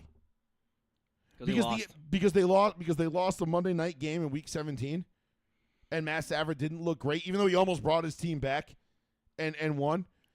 Yep. Now that's what happens. The MVP is a season-long award. It is a body of work. Stafford's got 42 touchdowns and 8. He still has less interceptions than Drake May does on the season, and 12 more touchdowns. Mm-hmm. And they still got a game to go. Mm-hmm. Now, I'm thinking Stafford's probably going to finish with 45. What did he end up last night? 40? 42. 42. He's got 42. He probably ends up. He probably gets 44, 45. He probably at gets least. 1 or 2 touchdowns next week, and they pull him. Right, because it's kind of a meaningless game. For them, yeah. There's nothing they can do. That being said, I could make the argument right now because, and here's the thing with Drake May, and I like Drake May, and I know you can only play the teams that are on your schedule, right? We hear that all the time. However, when it comes to an award like MVP, yes, we are allowed to hold your schedule against you. There is no, well, I can only play the teams that are on my schedule. That's great. But when you're cruising through cupcakes for the entire, I mean, the Patriots, I think, have the historically weakest schedule since like 1978 that any team in the NFL has had in terms of their opponent's win-loss record. And I'll get into the common opponents between Stafford and May, the 6-0, 4-2, that fucking bullshit, dumbass fucking argument. Because that's been all over fucking Twitter for all week by the retarded Patriot faithful. It's only the last 2 days. Yes, we are allowed to hold that against you. When you go out and you breeze through, you have one win against a team above 500 this year. One. And that team you also happen to lose to. Because they were in your division. So you played them twice. So you are 1-1 against teams above 5. You have one win against a team above 500. And that team also beat you. Yeah, it sucks. So what do you get, a half a win against teams above 500? And again, I'm not saying the Patriots should be apologizing for being the 2 seed or potentially even the 1 seed. I'm not saying Drake May should be apologizing or sending any of his touchdowns back or anything like that. But the narrative that the national media is pushing, all of a sudden, out of nowhere, that Drake May is suddenly like an MVP candidate because the Patriots have had a 10-game turnaround, to me it's a slap in the face. It cheapens the award. Like, we've already cheapened the award enough the last couple of years when we gave it to Lamar when it should have gone to Josh Allen, and then we gave it to Josh Allen when it should have gone to Lamar, and we kind of funny fucked around, and we were like, we don't want to give it to the white guy this year, so we're not going to give it to him. Well, we kind of fucked the white guy last year. We kind of got to give it to Josh this year. Fuck it, like, whatever. They've already fucking cheapened this award enough. Do not fucking cheapen it further by giving it to Drake May. He's 12 touchdowns short of Matthew Stafford. I know that the wins look good and all that bullshit, and the record and everything else. That has way more to do with Mike Vrabel and Josh McDaniels than it does Drake May, because this team is damn near identical roster-wise from a year ago. Right. It is almost near identical roster-wise. Drake May was the quarterback on this team last year when they won 4 fucking games. Mm-hmm. Drake May I saw in Drake May last year the same shit I'm seeing from him this year. The only difference is his team isn't a complete fucking dumpster fire this year because they actually have somebody competent who is qualified to be the head coach and the offensive coordinator, and they're running a well-oiled machine. And they're running it in a way, like you said, where they got more out of Ryan Tannehill. These are the same guys that got blood from a stone in Ryan Tannehill and made him look good in Tennessee, and everything else that we've covered so far. Yep. You can't tell me that this guy, that Drake May, with 30 touchdowns, I think he's got, 34 total touchdowns on the season? Is that counting his running touchdowns? Including the rushing. He's got 30 passing, I think 4 rushing. I think you might be right with the rushing. So he's got 34 total touchdowns. Matt Stafford still got 42 through the air. I don't know if Matt Stafford's rushed for any this year. I haven't really looked. I highly doubt it, but I don't care. You know who has more total touchdowns on the season than Drake May does right now? Jesus. Trevor Lawrence.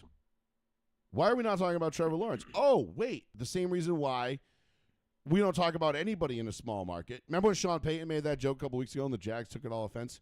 Man, that was a compliment, too. It was. But the Jaguars used it as bulletin board material, and good for them. It worked out that one time. I hope we see him in the fucking Mile High in the AC Championship game. We bitch slap the fuck out of him. It'll be great. Be like, oh, yeah, go back to your small market where nobody will remember who you are. But neither here nor there. Trevor Lawrence got 35 total touchdowns on the season. It is 34 total. Drake May's got 34. So we've got Trevor Lawrence, Drake May kind of neck and neck. Matt Stafford's kind of leading the pack here. But Drake May has played a schedule that is historically easy. And again, I'm not asking anybody to apologize for that. Although there is an alarming amount of people out there in New England that don't know how the NFL schedules work.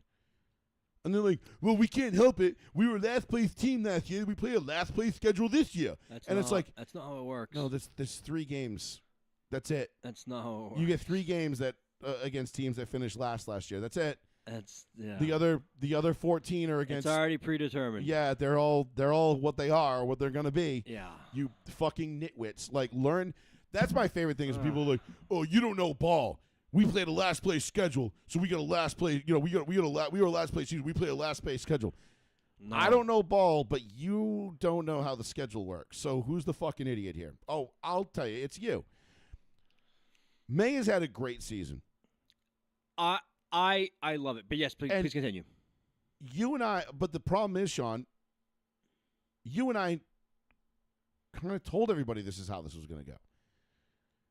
We kind of told everybody that May was going to have this type of season, that 30 touchdowns was not out of the realm of possible. I think I said, 27-6, 27-7? We're close. High 20s, low 30s at worst. No, at best. At best, I mean. Yeah. Like, we were like high 20s at worst. Like, he's going to have a good year. Yeah. Because just based on Vrabel and McDaniels.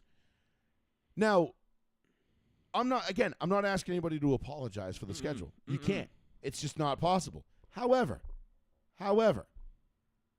the fact that people are talking about this guy being an MVP in a league where we've had, Patty Mahomes, Kurt Warner, Peyton Manning, Tom Brady, Aaron Rodgers, and you're going to tell me this guy with 30 touchdowns and 8 interceptions?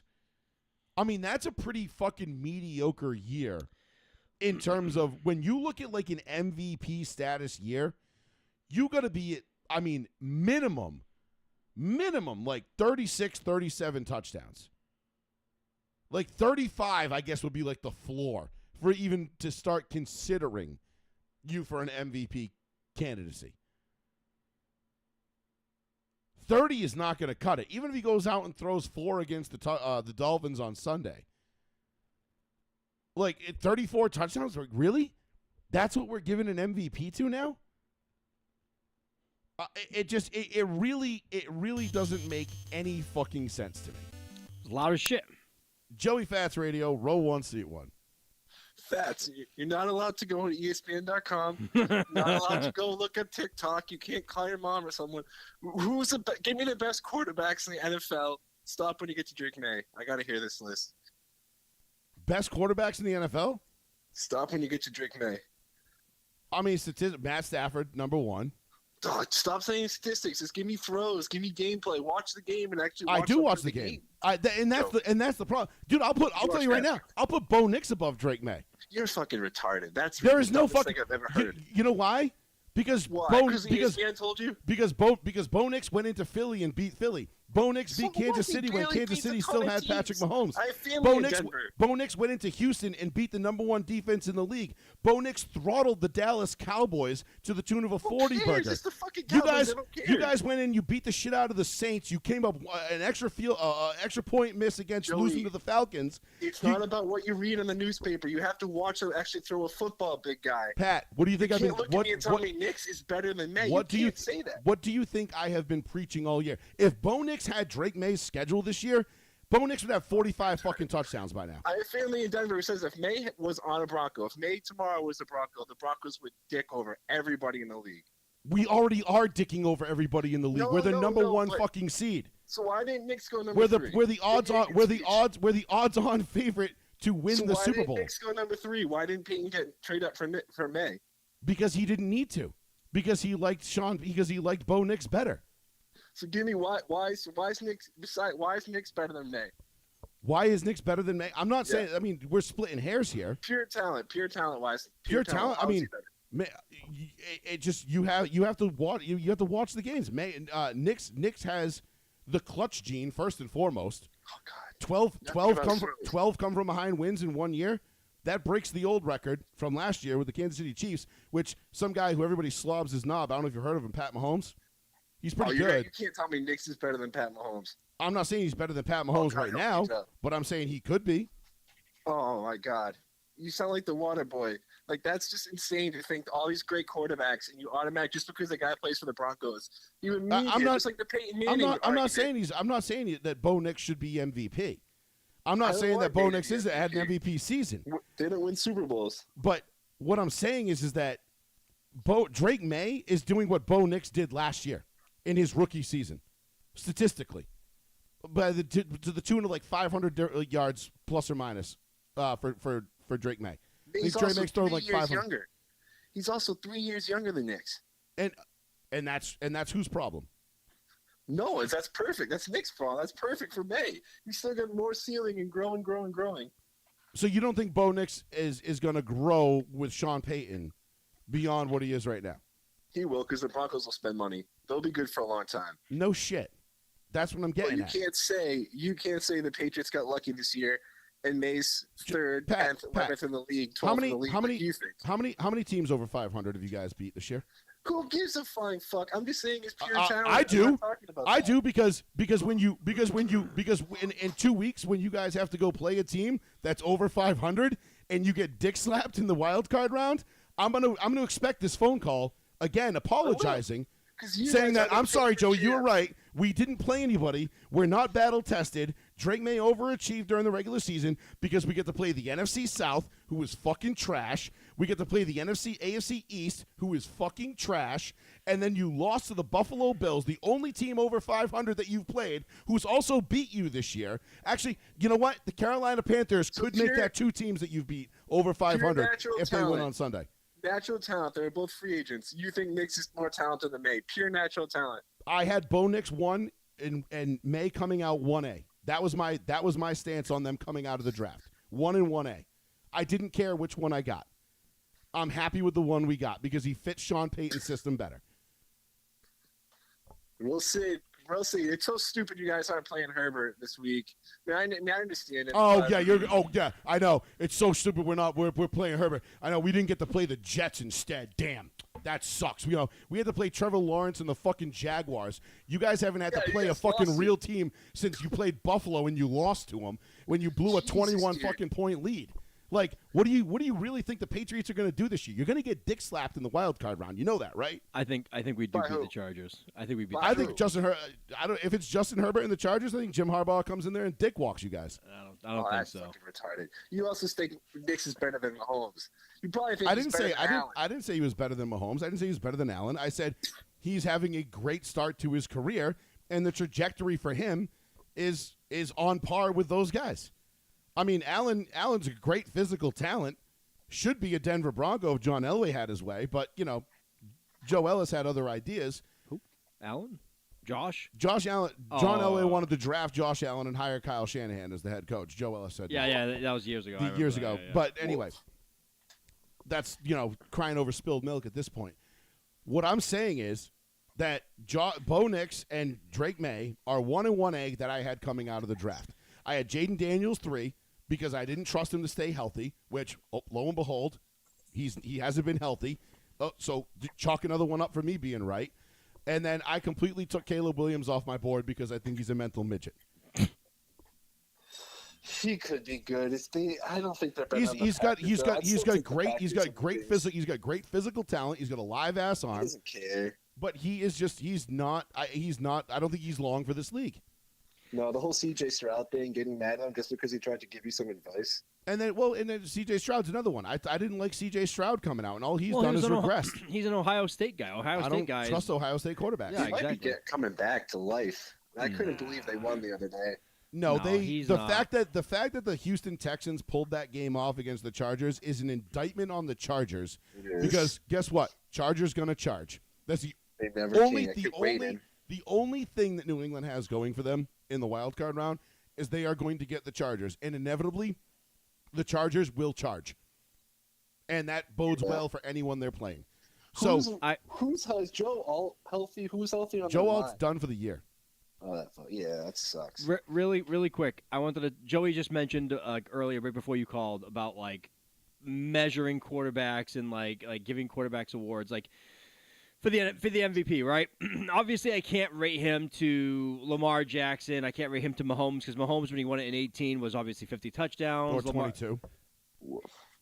Not in 22 either. I'm just saying, like, going back like a few years, like Lamar Well, Jackson. Mahomes is, I want to stand corrected. I said on my podcast last night that Kurt Warner was the last MVP to win the Super Bowl. I was wrong. It was Mahomes in 22. I'll give Fats Lamar. Lamar's a perfect example of pure talent, pure stats. He doesn't do dick winning. No, there's a lot of guys that are like that. There's a lot of guys that we could say the same about Josh Allen at this point. Josh Allen is that, but we could say the same thing with John Elway the first 15 years of his career. Unfortunately, Dan Marino too. Aaron Rodgers. You could do that with a lot of characters across a lot of sports. Unfortunately, and that's just sometimes who they are. Charles Barkley. Unfortunately, I like Charles. You know, win shit. But MVPs, Brady in 2017. Brady was 4,577 yards, 32 touchdowns, 8 interceptions. He won the MVP that year. Matt Ryan. Matt Ryan was 38 touchdowns. 38 touchdowns, 7 interceptions, 40. Well, he had 5,000 yards passing, so that throws it out a little bit more than that one. What was that? That was 16. Cam Newton in 15. That was a Super Bowl year, correct? 15. Yep. Cam Newton in 15. 40-something touchdowns that year. He had 40 touchdowns, but 15 of them were running. Yeah. But he only had 3,500 yards passing. Right. Most of them were on the ground running. I get it. But, I mean, you can make an argument. Listen, I get it. I have the sign up. The sign has become more of a meme. Do I want Drake to win the MVP? No, I think it would Stafford. be cool. I think it would be cool. There's also a hex and a curse that comes along with winning the MVP as well. Don't Because win if you win the MVP, your team likely is not there at the end either. I do think Stafford winning it also kind of curses the team as well. I'm not saying they correlate, but they do kind of correlate just a little bit. I do think ultimately still Matthew Stafford still does win the award because the NFL kind of shoehorned him in for that award 6 weeks ago. And usually when the NFL does that, they don't usually change their mind. Usually they make it up by weeks 12 to 13. It's not the NFL, it's the voter. It's the AP guys. But there's like 300 voters that'll vote on it. They make it up by week 12. But week 12, they already have the guy who it is. Right, and that's kind of my big issue with the MVP thing is that the narrative starts to get forced on people throughout the year. And you're kind of like, whoever you think the MVP is in week 8, 9, 10, it's going to be tough to knock that guy off that pedestal despite what happens. Now, Trevor Lawrence has come on super hard as of late. He's got 35 total touchdowns to May's 34. He's a dildo, Joey, besides Liam Cohen. I mean, listen, I can't stand... He's an incredible quarterback. He's got dick in his career. Trevor Lawrence is a phenomenal talent. An unbelievable talent. The problem is he's been stuck in fucking Jacksonville his whole career. And the first time he gets a decent head coach in Liam Cohen, and I don't know if Liam Cohen's even a decent head coach. Maybe he's catching lightning in a bottle. Who knows? But the bottom line is that the numbers don't lie. Trevor Lawrence is having himself a fucking year right now. And if they come back on they won 7 straight now to win the AFC South, that's a pretty big feather in their fucking cap. That's a pretty big deal. I'll say this. And now, again, I'm not saying Trevor Lawrence should be MVP. No. It should still be Matt Stafford. No. And if it's not Matt Stafford, it should be Christian McCaffrey. Nope. I don't think it should be Stafford. I don't think it should be May. I don't think it should be Lawrence. I don't think it should be McCaffrey. I don't think it should be Taylor. I think the honest-to-God, true NFL MVP, unfortunately, is Josh Allen because that is my next question for you. That is the true MVP because if the MVP is the most valuable player to that person's team, he's the best player in the league. If you take that person away from Buffalo, I think Buffalo barely wins 3 to 4 games. That's how bad that team becomes. They're the 2011 Colts. Say that again, Pat. I'd still bet Bills can be there in the Super Bowl. Do you guys think they can? Absolutely. If Josh Allen starts doing Josh Allen shit, we're all fucked. If he doesn't go to Denver, if some reason someone knocks off Denver first, I think he could take it from there. I think I said it last week, or was it 2 weeks ago? Do we have a show last week? 2 weeks ago. 2 weeks ago. I said it 2 weeks ago that the Buffalo Bills are a nightmare matchup for the Denver Broncos. Yeah, they're one of can't beat a team 3 times. The Patriots don't scare me at all, and I'll tell you why the Patriots don't scare me. Because the Patriots, because the Broncos run a lot of man coverage on defense, the Patriots have nobody that's getting open against our secondary, especially now that Diggs is probably going to be suspended. If he gets put on that exemption list, that hurts. And we just lost Drake's favorite target in Mac fucking Hollins. And Mac Hollins is down. Stephon Diggs. The Patriots don't scare me at all. We'll sack the shit out of Drake May, and he'll Bills be now, Joey. Bills. Focus, Joey. The Bills and the Texans are the Bills and the Jaguars are the only two teams that worry me because they Jaguars don't worry me. Well, because they have big, strong, mobile quarterbacks, and the Bills have that twin tight end set, and the tight ends are what killed Denver's man defense. That's the hardest part for us to limit the way that schematically that we run a defense. So the Bills are my number one nightmare. The Jags would be number 2. Baltimore would probably be like a distant 3, just because if my chocolate stud pony starts doing his thing, that can be a rough day at the office. Not to say that our defense wouldn't be up for it, but it's just going to make it's going to make a long day. Joey could be a diehard, one of these knuckleheads people that say Shador Sanders could still win the Super Bowl because they just like him and don't watch football. At least Joey's not a Shador Sanders fan. No, Shador Sanders is not a pro quarterback. Shador sucks. And I love it when people say I don't watch the games. Like I don't watch every single play of every single game every single Sunday. Shador's fucking terrible. Yeah. I don't know. The Bills scare me. Joey's right, though. It's wide open. It's going to be fascinating. I don't believe in the Seahawks. I still can't believe Chiefs, Bengals, Vikings. So many good teams aren't in it. So Vikings were not good this year. Vikings were just – their defense was good. The only team that I really can't believe is not going to make it is the Lions. The Lions had a good enough offense to make it, but the defense was garbage. But we talked about it all offseason that mass exodus of coaches and players is tough to overcome. Yeah, no, I know. I get it. Yeah, I wonder if that's an indictment on Dan Campbell. It's going to hurt him. No, I think it's just. This is what happens when you lose. You lost all your coordinators, a bunch of assistant coaches. You lost a bunch 11 of players. coaches. 11. Yeah, 11 coaches is tough to replace. The players are even tougher. That's brutal. And then they did have a lot of talent, but god damn, dude, that's just fucking. That's asking a lot. Yeah. Like making the playoffs. Okay, maybe they should have made the playoffs, but making anything beyond that is like that's just asking for too much, in my opinion. What the fuck happened? Because a lot of people were saying Baker Mayfield for MVP a while back. No, not anymore. No, they've lost what? You see how he 7 plays of their now? last 8? Like they're terrible. What happened to my rookie boy Emeka Egbuka? Like he just fucking fell off the face of the earth. Yeah. They've just stopped playing. Been non-existent. The Bucs have fucking completely fallen off. I mean, who's the coach? The best team in the NFC South right now. Panthers. It's the New Orleans Saints. Wow. Nah. They're one game behind the Panthers and the Bucs. Joey. That's pathetic. People like that quarterback, that 26-year-old rookie. He's not bad. Rattler? No, what's his name? Show? Yeah, I haven't seen him play. But people like that. I wish Belichick went to the Falcons. The Falcons should be a playoff team. No. They should. They have the talent. They certainly have the talent. Yeah, that dude's not it. That Raheem guy. It can't. That's the thing about the Rams. Though. I have the Rams winning the Super Bowl. I have Rams Bills if I had to bet today. But I just can't believe they dropped some stupid games. No, I think the Rams. You know what though? That's par for the course in the NFL now. You're gonna drop stupid games, and the teams that don't drop stupid games, they'll drop stupid games in January when they're not supposed to. Oh. And that's what kicks you in the balls. It's better to lose them now and learn from them, and still get in and get in the fucking tournament and see what happens. Now, but is it ideal to have a 1 seed and be sitting at home and okay, now we got to win 2 home games and we're in the Super Bowl? Yeah, that's a lot better than having to go on the road for 3. But it's not impossible. Pat, 2 weeks ago, Joey and I did a mock what if, like the season ended 2 weeks ago, right? And we did the whole thing.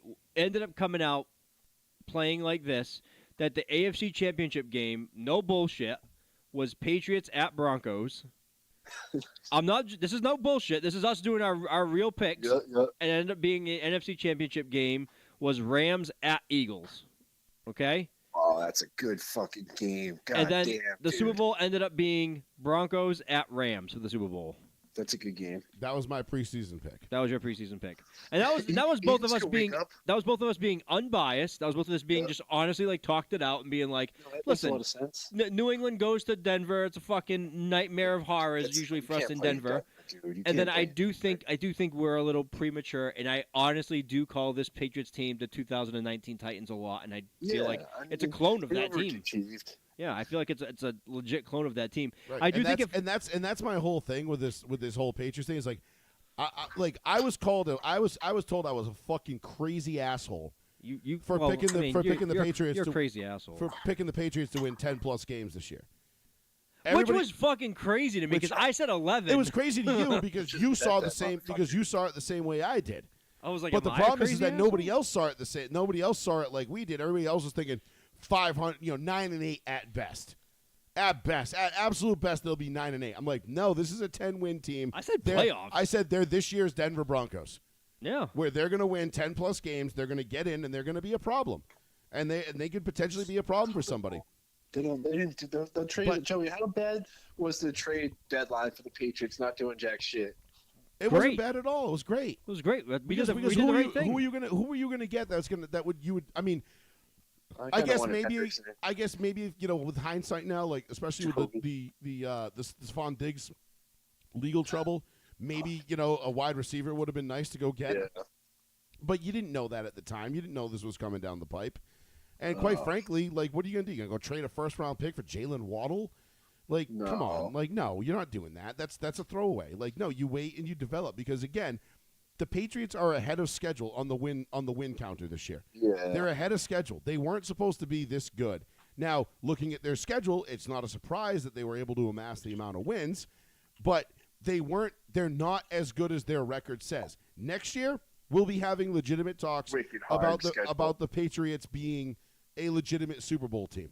Wicked hard schedule. Look it up on your board sometime. I forget it, but I know it's really hard. They've got I know you guys get Denver at home. I'll tell you who it is right now.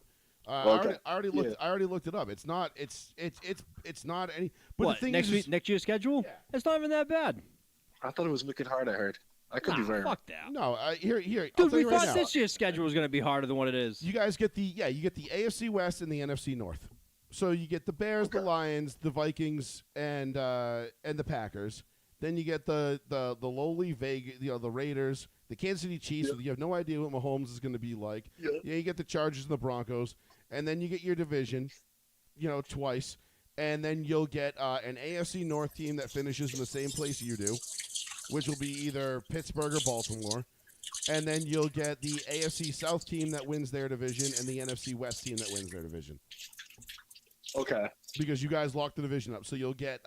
Let's see, the AFC South will be either the Texans or the Jags. It's going to be the Jags. It'll be the Jags, and that'll be at the Jags, and then you'll be either at the Seahawks or the Niners. It'll be at. I'm going to say the Niners at this point. I think the Niners will win that game. But you have no idea what any of these teams are going to be next year. No, of course not. That's the thing. Like the Vikings could still be asked. The Packers could take a step back. God, the Lions, the Bears could fall off. The Lions could be shit. You have no idea. And that's the thing. It's like, and that's why the people that are like, oh, well, we were a last place team. We played a last place schedule this year. Like, no, you didn't. You played 3 teams that finished last year. That's the Bengals should have been good. It should have been a harder schedule than it was. Ravens should have been good. Well, I mean, the Ravens were, and the Ravens were beating the brakes off you guys, and they inexplicably took the ball out of Derrick Henry's hands, and were like, "You just stay on the bench." John Harbaugh said, "Yeah, but this is a rotation, and it's not your turn." Yeah, he's like, "Sorry, the clock says it's not your time," and he's like, "Yeah, but I could seal this game for us." I'm averaging 9 yards a carry. I go by the paper, and the paper says what it says. Coach, this guy's averaging this guy's averaging 0.9 yards a carry. Yeah, like it just. I use the sheet. I use it. I use it. It's Dan Campbell's. That's why Dan Campbell does that shit. Well, again, how many times do we talk about it? I say it all the time. I offer my services to any NFL team. Stick me in a booth or on the sideline with a headset and a buzzer, and I swear to God, I will save you from yourself at least twice a game. Or at least twice a year, and I will guarantee you at least 2 wins by saving you from yourself. And not kicking field goals. That fucking Mike Vrabel does that bullshit. I forget what team it was. We were up 26-20 at the end of the game, and they could have put it away if they had just kicked a field goal. It was a recent game. But all that bullshit going for it on 4th is just so stupid. I love it. Dude, I know. I love it. Mike Vrabel's like, fuck that. Just go for it. It's an ebb and flow thing. It's a feel. And it takes a good coach to feel those out. And, Sean Payton is infamous for that. And I know with Sean Payton that we will live by the sword and we will die by the sword. And that is how it is going to go. Like, if our season comes to an abrupt end early, it's probably going to be – and we're probably going to be sitting here on a Tuesday night going, why the fuck did Sean Payton do – why did he go for it instead of kicking it? Or why did he go for that fourth down? Or why didn't he – what did Sean Payton do that was overly aggressive that he didn't need to do? There's a very good chance, probably like a 50% chance that's how the Broncos season will end on a call like that. Like a 4th and 1 and they throw a fade route or some shit rather than, just QB sneak it. They cut to Vrabel a little too fast sometimes. They got to learn he's not like Bill. Bill had no reaction all the time. Right. They cut to Vrabel when they missed it. And he's like, you fucking bitch. And you can read his lips. It's like, oh, man, you guys got to react. He's mouthing curse words on TV, so. Do you guys think Tomlin and Harbaugh are playing for – I think Tomlin should be back, but do you think they're playing for their jobs? Harbaugh and Tomlin? Tomlin, if Tomlin loses, maybe. If but Tomlin, Harbaugh's gone. Harbaugh, I think, is gone. I could see Tomlin getting traded out. He's in opt-out year? I think he's going to opt out. 26 is his last year. He's going into contract. Yeah, I read the Ringer article. So it's next year. All right, so then it's next year. I could see if they lose this year, I could see Tomlin opting out after next year. There was a rumor. The Giants are interested in trading for Tomlin. That is also that. I mean, Jesus Christ, I don't know. The Steelers are a well-run organization. Yeah. The Giants, not so much, but god damn, man. Like, I don't know. I mean, at what point do you wear out your – I mean, the Steelers have had 3 fucking head coaches in their entire existence. Wow. I can't really imagine, like, Tomlin just, them getting rid of Tomlin because, we're sick of being 500. Well, give me a fucking quarterback and give me some talent. Yeah, get him a fucking quarterback. There may be a team, Joey. They might be a team that needed to tank one of these years to get themselves a quarterback. They don't tank. No, they're really good at they're good at identifying talent, and they have a good scouting program. They know, especially when it comes to wide receivers, but they got to find a quarterback. They got to find a quarterback. That's the biggest thing. I mean, it's like 2/3 of the league needs a quarterback always. Oh, always, forever. That's why some idiot's going to try to pay Mac Jones $1 million, and that's going to not work out for them. Unless it's the Vikings. It's the only team that should go after him. I think the Vikings should make it work, but they have J.J. McCarthy. We said I still think they're going to hitch their wagon to J.J. next year. We said who's going to go after Mac Jones in the offseason earlier in the show. We did. You said the Jets, I think, and that's horrible for both sides. Mac's family should tell him not to do that, dude. I thought Joey's right, though, because I thought they were going to dump Purdy and keep Mac, and Purdy's kicked butt. Dude, no, Purdy's not going anywhere. No, I think Purdy is Purdy at least last night, Sunday night. At least I think he's lived up to his contract to this point. He's a gunslinger now. He's got to stay healthy.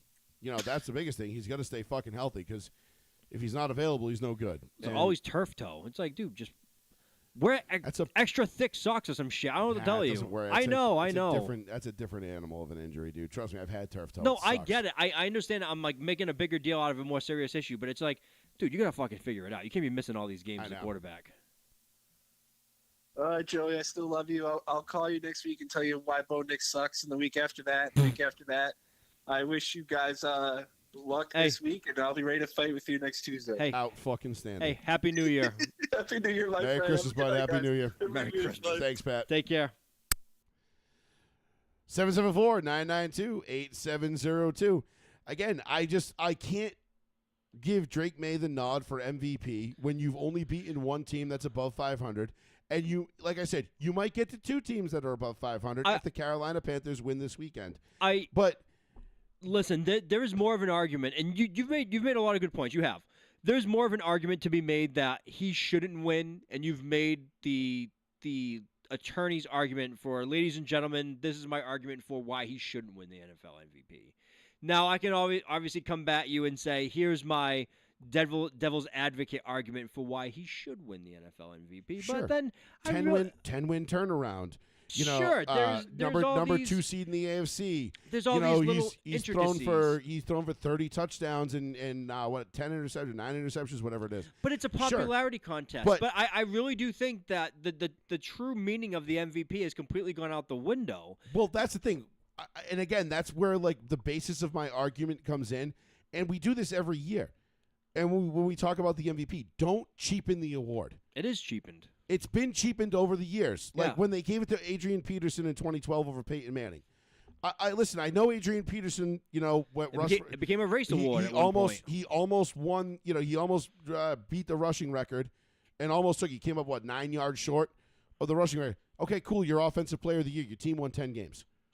Peyton Manning was 13-3 with 37 touchdowns and 12 interceptions in his first year on a new team, coming off a major neck surgery and not playing the year before. Mm-hmm. And he was the best quarterback in the league that year, and it wasn't outside of maybe Aaron Rodgers. Mm-hmm. And other than that, that was it. So how are you going to give it to Adrian Peterson? That cheapened it a little bit. Then they give it to Peyton because they had to in 2013 because he threw 55 fucking touchdowns. 2014 was Aaron Rodgers. 2015, I forget who 2015 was. Stafford? Not Stafford. Matt Ryan? No, Matt Ryan was 16. Oh, that was Cam 15 then. 15 was Cam, right? Yeah. Sorry. Again, and okay, cool. Like, that wasn't a bad award. It wasn't terrible. It wasn't bad. But then you get to, the whole, like I said, they gave it to Lamar when they should have given it to Josh. And then the next year they flipped it and they gave it to Josh when they should have given it to Lamar. Didn't almost like a makeup thing. And I'm like, what are you doing, dude? Like, why are we doing that? Like, but because you had all this pressure from Stephen A. and Ryan Clark and Jamel Hill and all these people to give it to Lamar, and you're not going to give it to Lamar because he's black and this and that. And I'm like, okay. And then they give it to him because he's black, not undeserving, but not the MVP that year. And then the next year, the script flips, and they give it to Josh Allen anyway. And you're like, what do we, is this a fucking joke to you people? And then when Josh Allen actually does deserve it, you're like, nah, let's not even put him in the conversation anymore. Yeah, right, this year is a year that Josh Allen absolutely deserves to be in the conversation. He's literally has nobody helping him, and they're like, yeah, you don't deserve it this year, buddy. I mean, he's 1-1 against Drake May, and he has better numbers, if I'm not mistaken, than Drake. No, he has better numbers than, but the whole point of the NFL MVP. And then I know Pat says that I wish non-quarterbacks won. Yeah, I wish defensive players were well, that's why they win. Created a Defensive Player of the Year and an Offensive Player of the Year award. I know, because but the still, MVP is basically just who's the best quarterback. Yeah, which is what we've been saying for years. Like, just call it the Best Quarterback award. Like, just NFL quarterback MVP. Yeah, NFL QB of the Year, Offensive Player of the Year, Defensive Player of the Year. But again, that cheapens it. Yeah. MVP, most valuable player, meaning without you, this team would not be where they are. Now, without Adrian Peterson in 2012, are the Vikings 10-6 and in the playoffs? Maybe. Probably not. But without Peyton Manning, that Broncos team is probably fucking 5-11. They were 8-8 the year before with Tim Tebow, and they get Peyton Manning. They win 5 more games, and they're dominant. They go on. I think they won 11 or 12 to end the year straight. Yeah. I think they started 2-3. So his WAR was what, 5? Yeah, right. Like his wins above replacement. DVOA. Liban. I'll have to consult PFF on this one because and that's the other thing too. Is like I see all these people arguing for Drake May for MVP, and they're like, look at his numbers when he throws outside the numbers. Look at his numbers when he throws on under pressure on third down. And look at his numbers when he throws under pressure against no blitz. And look what he throws under against the blitz. And this and that. And I'm like, bro, I don't give a fuck about any of those games, which is why I find it hilarious that Pat calls me out for not watching the games when, in fact, I've probably watched more Patriot snaps this year than anybody, because I've watched almost all of them. Because it's kind of my job. I've watched all of them. So but it's like a lot of those stats have lost their meaning to me because it's all in. It's minutia. Yeah, it doesn't mean anything. It's cool to hear it in real time, but then what was it earlier in the season in which I think it was funny. It was PFF, and I said, what is this fucking stat? If you were a regular non-football watching fan and it was Thursday night, or if it was my wife, because Taylor Swift, it was a Chiefs game. Taylor Swift was there and she was just mindlessly putting it on because she likes Travis Kelce and Taylor Swift. And it says Patrick Mahomes, 17th ranked quarterback in the NFL per PFF. Who the fuck is ranking Patrick Mahomes 17th? Any football fan would rank. You know what I mean? I looked at the PFF rankings today. They had Mac Jones above Pat Mahomes and Bo Nix. And I'm like, Bo Nix is about to sew up the 1 seed in the AFC with 14 wins. I don't know. What the fuck are we talking about right now? And again, don't tell me, don't watch the games. Watch the games. I do watch the games. That's why I'm arguing the way I'm arguing, because I watch the fucking games. You gotta just you gotta learn and know and just have a feel out process of what you're seeing, because it doesn't make sense a lot of times. Because if Mac Jones was as good as he looks, they wouldn't have Brock Purdy playing. No, of course not. Absolutely not. And if Drake May, and listen, Drake May's ceiling is, we can't even see it from here, because he's that talented. Oh, I still think he's gonna excel further. He should, and I think this is setting him off on a trajectory. But don't fucking disrespect the MVP award by inserting a guy who's basically having Bo Nix's rookie season in his second year as an MVP. You know what will happen? I can already foresee it right now. They're pushing the Drake May train now, right? Yep, and we all know why. They're pushing the Drake May train now because they're going to give it to Stafford. And then you're going to have the national media being like, man, that kid deserved it, man. And Stafford won it. Stafford deserved it. Drake May deserved it too, though, And then next year, if you go out and they get A.J. Brown, who is very disgruntled, right? Mm-hmm. And the Patriots fucking offensively blow the doors off. And they revamp the whole offense. And next thing you know, they're up there, and they're one of the number 1, 2, 3 offenses in the league. And Drake May's out there killing it, and he's throwing 40 touchdowns. And then they're going to gift it to him next year, and it's going to be the makeup MVP again. And then you know what they're going to be able to do? Oh, look at this. We've got Josh Allen versus Drake May. And see, Patriots, Bills. It's the new Brady Manning. I know, and I'm like, I fucking hate that. And that's the thing. It's such a forced narrative. Yes, I fucking hate it, because it's almost like, and the people that say, oh, it's a script. Obviously, it's not a script, but a lot of shit like that, it does feel scripted. Like they try to push the narrative already. They tell the fucking the NFL is feeding ESPN what to say. Yeah. And what to push. And the awards are scripted. The awards definitely feel scripted. 100%. I gave up on that the year that they gave it to Adrian Peterson over Peyton Manning. I gave up on the MVP award. No, the year they gave it. What was the year they gave it to Manning and McNair? I quit 03. that year. 03? Split it. I quit way back then. I was like, that's bullshit. Don't split that MVP award. That's gay. Mm-hmm. That was fucking dumb. Just give it to one person. If you have that hard of a time, Peyton's, but whatever. If that was that hard of a time, you're like the fucking king back in the day. We will cut it in half, and you'll both have in half. Fuck you. Yeah, just give it to one person. That shit was so lame. It was so lame. You have an odd number of voters for a reason. Did fucking one voter not show up? Yeah, one voter would vote because I think I'm gay. No, I forget how they do I think the MVP is it's a ranked choice thing. Yes. So one guy could put McNair 1 and someone Manning voted 2, Marissa Tomei, and then someone put somebody would put I'm trying to think 03. Somebody puts fucking Kerry Collins, Priest Holmes 1. Priest Holmes, oh good one. And that's then good. Manning, McNair, yeah. And then that throws the whole shit off. But I forget because I don't know. But no, I think that's baseball. I think football is just it's one. You pick one. Yes, it is. You pick one. Baseball is the points. Yeah, baseball is the pointed system. So I got it backwards. But there should be no splits. Someone's just I'm not voting. Ruin the whole thing. Yeah, pretty much. That's kind of I guess how that had to have gone. Because it's right. I think I remember Adam Shine explaining this on his show. When you vote for MVP, you put one name on for MVP. Yeah. That's it. You don't vote, you're out. Yeah, there is no right, and if you don't vote, you don't partake. You should be out. You're out. No, I think they do. They kick you out of the circle. Wasn't back in 03 then? Well, I don't know what happened in 03. I don't know how that. Maybe they had an even number of voters that year and they just figured what are the odds it's going to be 50-50. And maybe it was, maybe it wasn't. Maybe they wanted the narrative. Maybe they wanted both of them. Who knows? But they were because they were both in the same division. They were competing hard, and if I'm not mistaken, the Colts won the division that year.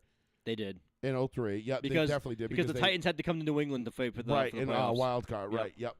In divisional round. And they played in the negative 10-degree game. So who did they play? 03 Titans wild card round. I want to say they went and played Pittsburgh, or was that 02? I think they played Pittsburgh in the wild card round, And that was the one where they thought the Pittsburgh hit the game-winning field goal and the fireworks went off, and they were like, nope, holding. And Bill Cowher was beside himself, and then New England, and then Tennessee went on to New England. And Baltimore. It was Baltimore. Okay, so it was Eddie George, Ray Lewis in 03. 20-17. So 02 was the Pittsburgh game then for the Titans. A late field goal by Gary Anderson sealed the win. Yep, no, I remember that. 3 Steve McNair interceptions in the second half of the game. Holy shit. Mm-hmm. And then they went on the road to New England. Denver went on the road to Indianapolis, got dusted. Then Indy had to go on the road to Kansas City and beat them, I think, 38-35 in a shootout. And then we had New England. New England beat, what, 17-14 was what they beat the Titans? 17-14. That was the negative 10-degree game. Yeah, that was Drew Bennett had the fourth down pass in his arms, and it got knocked out. Yep. And then we had Peyton and Brady, AFC Championship #1 in 03 in the snow. That was crazy. That was the Colts. Patriots kicked 5 field goals. I was working at Stop and Shop. Peyton threw 4 interceptions. And it was too. Yeah, they closed the store because of cold temperatures, and they played the game over the intercom. Yeah. Yeah, that shit was wild. That was a good year. And then 04, the Colts won the division again. Patriots obviously won the division. But the Patriots and Colts matched up in the divisional round that year, not the AFC Championship. That was the 20-3. Record-setting Colts offense, 20-3. Brewski stripping the ball from edge. After the Colts laid another healthy beat down on the Broncos, I think 45-24. That was the Rock Alexander game for us, where we had Rock Alexander on Reggie Wayne, and it just did not go well. You know, we had Champ Bailey on Marvin Harrison, and they were just like, "That's cool. Watch this." And I think Marvin Harrison had like 1 catch for like 6 yards or something like that. That just pissed you off, and just like, dude, it was dry. It drove me. I lost my shit actually that day. My mom was like, "Will you shut the fuck up?" And I'm like, "No."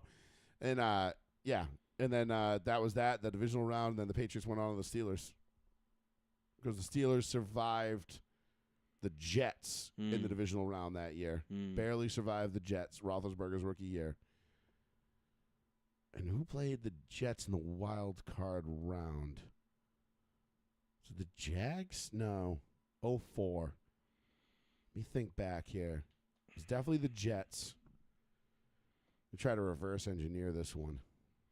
Who was the wild card round matches? I know it was Indy, Denver, and Chargers. Oh, right. It was Chargers, Jets.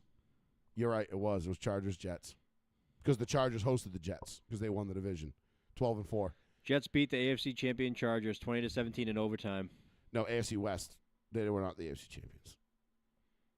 The Jets beat the AFC West champion. AFC West champions. You said AFC champions. You didn't say West. Oh, whoops. Yeah, you left that little detail out there. But yeah, I didn't even know I said AFC right, champions. because that was like Nate Nate Kading wasn't there yet. That Doug was Bryan. That was that was Drew Brees, LT, Lorenzo Neal, Sayal. Sayal was definitely there R.I.P. still. What was his name there? The fucking guy I hated ended up being a Bronco afterwards. Donnie Edwards? Nope. No, God, no. Donnie Edwards he was a Chief and a Charger, but never a Bronco. Oh, Chief, okay. Guy you hated. He was a cornerback. He ended up playing for the Broncos like the way down the Quentin Jammer? Quentin Jammer. Picked off. You hated Quentin Jammer? I like Quentin Jammer. He picked off Jake Plummer in the end zone late in the season to seal the division in San Diego, and it just really chapped my ass. Yeah, it was a decent. That 04 Chargers team was decent though, with LT and Breeze. But yeah, they ended up getting beat by the Jets. The Jets went on the road, lost the Steelers. Broncos lost the Colts. Colts went on the road, lost the Patriots. Then that was when we had the infamous flu game. Patriots Steelers. Remember the blizzard we got that year? Mm-hmm. That day, the AFC Championship Sunday, we got housed by like 2 feet of snow. I didn't go to work for like 3 days. I was working at the Stop and Shop in Fairhaven at the time. And I went do my street didn't get plowed for like 2 days. And PJ had a Bronco that had been gifted to him by my father-in-law. And it was lifted on like 36-inch tires. with a 5.0 Mustang engine in it, and it was all beefed up, and it was this crazy fucking awesome fucking snow, basically a snow machine. And PJ got stuck going to my house to watch the Patriots-Steelers game, and couldn't get it out. And meanwhile, I got a 95 Jetta, and my fucking street's not plowed yet. Was that Sunday the 23rd? Yeah. January 23rd? Yep. We received 30.5 inches of snow. Yep. Holy 2 fuck. feet. Told you. No, 2.5. 2.5, yeah. God damn, 30.5 inches. I remember that day like it was yesterday. Jesus Christ. I didn't remember 30.5 inches. Dude, it was wild. PJ, because the Bronco got stuck on Palmer Street going to my parents' house. And he had to park it like on the side, like where there was we had these big pines on the side of the street. And there was like the snow hadn't piled up over there as much. And he just pulled it up on the hill and parked it there because he couldn't get it any further down the street. It wouldn't go. And this is a lifted Bronco, like lightweight truck on 36-inch tires it was built for this. I was in college. I wonder it must have canceled classes. Yeah, obviously, dude. Everything was canceled for like a week. Yeah, I can't. I was at BCC. Where was I? I was at UMass. I was at BCC, and I was working at the Stop and Shop for Haven. That was the first time I think I ever called into work, so like couldn't go. Shit. I remember calling me and like, yo, like my street's not plowed. I can't. I remember trying to start my Jetta. It wouldn't start, and I'm like, what the fuck? I popped the hood. Dude, the snow had impacted itself from underneath the car into my engine bay. Like I had to dig the snow out from around like my belts and shit to get my car to start. It was absolutely fucking insane. That blizzard was nuts. But yeah, that was when I kind of wish that game had been in New England. That would have been fun. Imagine that. 2.5 feet of snow. AFC Championship, Steelers, Patriots. What a blast that would have been. But I digest. But anyway, that's my piece on the Patriots, Drake May. Honestly, I think if you guys match up with the Chargers, I think because I'll give you the edge because I think you will ultimately end up because the Chargers will end up doing what the Chargers always do. But other than that, to me, this Patriots team is not battle tested. They have not been. They have not played anybody worth their weight in salt, and they're going to get into the playoffs, and they're going to find out it's a whole new ball game. And not for nothing, but this is a young team, and a lot of these guys haven't been there before. And that, there is the you don't know what you don't know aspect of things that can play in your favor. But then there's also the you have to learn how to win these games aspect, which is why I still think, like, even though the Broncos are going to be the 1 seed, everything else, and, like, I hope for the best, I still think the Broncos are a year ahead of schedule, like a year away. Like, I think they're going to have to go through, like, they're going to have to suffer, like, kind of a tormenting loss. Yeah. To truly learn how to win when it comes to this time of year. Now, maybe that's not the case. Maybe they go through, they win, they're hoisting the Lombardi in February, and they're like the Chiefs, like, oh, this is easy. We lost the Bills last year, but we figured it out. We figured it out quick.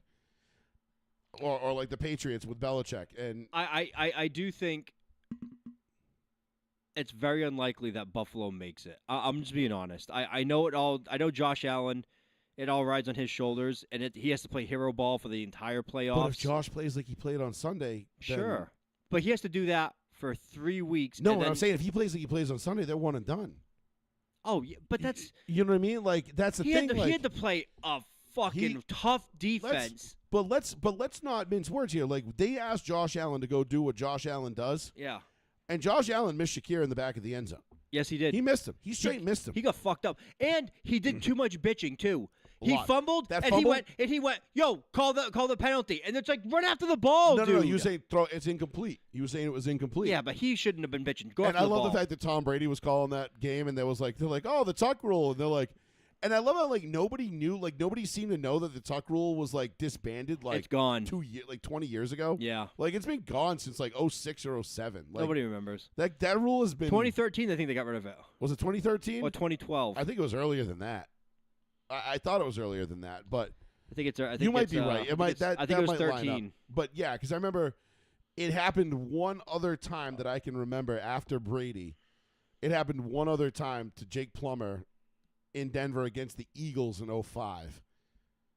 And we benefited from it. And I was like, stupid fucking rule. That's a fumble. Thanks, but stupid. Yeah, thanks, but stupid. But no, I think it's the way the Bills have their work cut out for them. But if Josh can do Josh Allen shit and that defense can just be opportunistic, like, you don't have to be great. We know you're not going to be great. Mm-hmm. We know you really can't stop a nosebleed. But if you can just do enough to keep us in the game, then, hey, we can make some shit happen. Because we got Josh Allen. Right, exactly. And again, Josh Allen scares me.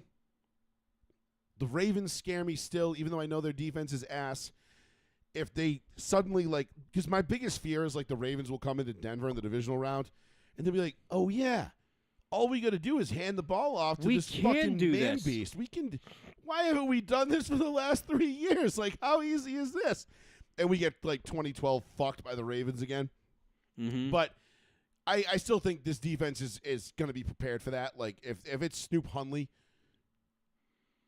playing for quarterback for the fucking Ravens, yep. I'm not concerned. No, all right, God, cool. no. We ain't letting Derrick Henry beat us. Snoop's going to have to beat us, and good luck with that. The Patriots, like I said, I don't fear the Patriots, even with Diggs and Hollins before the Hollins got hurt, and with Diggs. I'm not afraid of them because we match up well with them the way we play defense. We play a lot of man, and they don't have anybody that can really beat our secondary man-on-man. Mac Hollins and Stephon Diggs, Stephon Diggs going to be completely erased by PS2. And then, you got Mac Hollins, okay, cool. We got Riley Moss, we got Jahdae Barron, we got Abrams Drain. We got ballers all over the place in the secondary. I'm not concerned with that aspect of that offense, the way the Patriots offense now. Josh can scheme some shit up and make some pretty shit happen. Yep. But I think over the course of 4 quarters, we would just grind them down. And honestly, I don't think the Patriots defense is that good. I think they're starters. They have good starters. They have good players. We don't have depth. As a unit, I don't think they're great. I think Gonzo is phenomenal. He's good. And then it's, Spillane is very good, but he's been hurt. Milton Williams is phenomenal, but he's been hurt. And I can tell you right now, if you're worried about Milton Williams and Robert Spillane, that's it. That being your answers to your problems, that's it, though. You got big that's problems. it, though. That's all we got.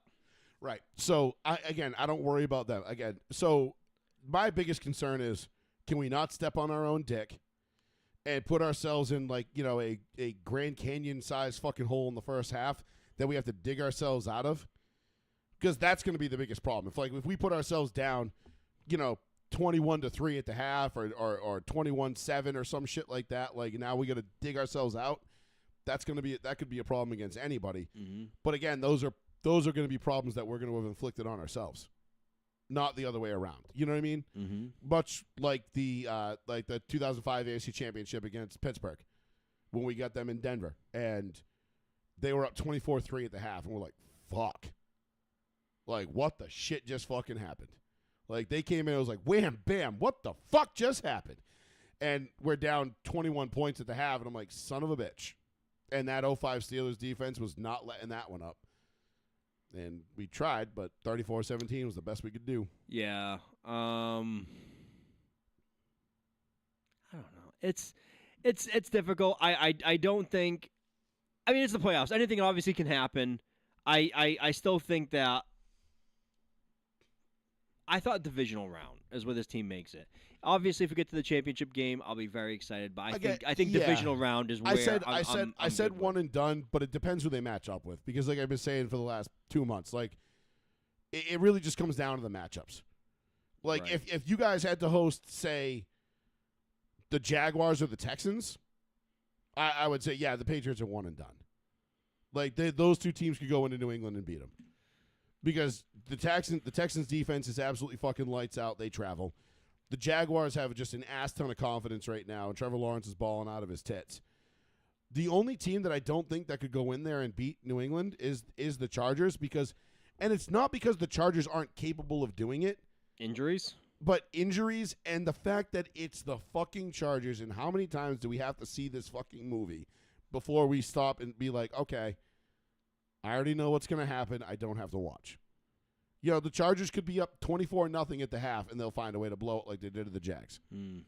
Yeah, what are we doing here? That's what they do.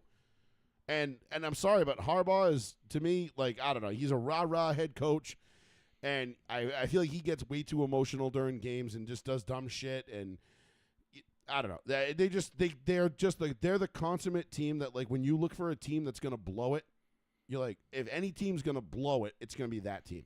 Yeah, that's their MO. That's the history of that team. That's the organization. The history for their entire existence. Always. You know, Plus, I mean, since Dan Fouts and fucking Kellen Winslow. Like, Herbert breaking his opposite hand was luck, but he still broke his hand. And then the chance of him going back to the action, getting hit, and being like, oh, fuck, this is really painful, and I have to play through this. You know, especially against a team that can rush the passer. You know, so, again, I feel like the Broncos are – we can put a happy little red bow on this. I feel like Denver locks up the 1 seed against Trey Lance and the Chargers at home on Sunday. For sure. I think Denver does too. I don't see the attitude of this team. To me, everything I've heard from the players, the coaches, from inside the locker room, nobody is taking this game lightly. Everybody knows that, like, what this means and what's at stake. Mm-hmm. Because at the end of the day, it's like, yeah, okay, we already won the AFC West. We get a home game. Do we really want to have to go on the road to Jacksonville, New England, Houston, whatever, and play it? No, just stay home the whole time. Rather just be at home, because the Broncos can definitely win 2 home games and get to a Super Bowl. I have no doubt about that. That's the most peace of mind for any team. It's like, we just stay here, we practice here, we You're play at the house. here, we're done. We're at the house. So I think Denver wraps up the 1. New England will definitely take care of Miami. I think that game might surprise some people score-wise at the end. But Quinn Ewers is playing. Yeah, but I think Miami, like, they always find a way to fuck with New England at the end of the year. They're not going to beat them. I know, but then I think it could be closer. I don't think Waddle's playing. I don't think. Yeah, you're right. It'll probably be a fucking 40-10 blowout like it. Is A-Chain even going to play? I don't know. Yeah, because it could be guys that are just sitting. They're like, you know what? Fuck it. Season's over. I'm not risking injury for next year. I don't know. Who knows? Maybe their pride gets the better of them, and we'll see. Maybe but Miami loves to do that. They do, and even when Miami's at their fucking worst, they still find a way to fuck with New England at the end of the year. What about what's his name? Isn't going anywhere. According to Miami beat reporters, Mike McDaniel. McDaniel is not going to be let go at the end of the season. I would be shocked if that's not the case, but then again, Miami's a pretty lousy franchise, so. They might be thinking, if not McDaniel, then who? Maybe there's nobody out there that they really like and they don't really want to start over. But that's so Miami though. It's like stick with what you have that's not working. Right, but do they bring back Tua? No, and it's a $99 million cap hit. 99 million dollars though. 87 for us. I mean, and that's the other beauty of this whole next year offseason. Denver gets rid of the $87 million cap hit that was Russell Wilson. We're still paying that motherfucker. We're still paying Russell Wilson, I think, $35 million this year to fuck off, and we're about to be the 1 seed in the AFC. Stick that in your pipe and smoke it. I mean, it worked out well for Denver. Sure did. Hey, the sure fucking did. This offseason, the 3 teams with the most cap space, Patriots, Jaguars, and Broncos. Go figure. All of them are going to be like, that's teams in the AFC. Fuck. Jags are going to be like, nah, we're good. We're not spending. Shot Collins will be like, nah. We got Trevor Lawrence. Robert Kraft is like, how much money do we save? Yeah. He just pulls the checkbook back. Yeah, he's like, we don't need this. Jonathan pulls the whole book back. Jonathan's just like, what? We have we're over the cap. We actually got to cut people. Exactly. He adds an extra 0 at the end. He's like, we're over. Drake, we're actually going to need you to take a pay cut this year. Drake's like, I'm on the rookie minimum. He's what like, do you I'm on mean? the rookie deal. What are you talking about? He's like, yeah, I know, but so, like, it's crazy, but, like, math is so hard, and, like, fuck. Just sucks. But, but no, I think that, did we get everything? Oh, we didn't even talk about the Stephon Diggs shit. So the Stephon Diggs thing is... Oh, something happened while we were on the air, by the way. Did it? A new woman came out and said, Stephon Diggs is having my baby. I'm like... Okay, so that's a nothing burger. But the Dude, the fucking videos... The assault allegations, though... Are killing me. Are going to be interesting, because if the NFL is going to handle this the way that they have in the past, they might have to put Stephon Diggs on ice until this gets sorted out. Which, I mean, would be a minimum of 6 to 8 weeks, I think, was their whole thing. Like, if you 6 weeks. 6 weeks. If you get accused of this shit, it's 6 weeks. which is bullshit. Just because you get accused of something doesn't mean you did it. That's not how this should work. But if it removes Stephon Diggs from their playoff run, as much as I've said about everything I've said about May and what's going to happen to the Patriots in the playoffs, this will just lend an excuse to the Patriot morons that are going to say, like, well, they took away our number one fucking receiver right before the playoffs, man. It's fucking bullshit. Like, bro, you were going to lose anyway. Don't worry about it. Like, you just take the L, move on. You'll be fine next year. Don't worry. But it's just going to piss me off because it's going to provide ammo for the moronic idiots on Twitter. What? No, I can't. Twitter is the best. It really is. It's just I just put Stephon Diggs just so I can read the most thing. It's just like, first one, Stephon Diggs when he gets home from practice and his sandwich is cut down the middle instead of diagonally.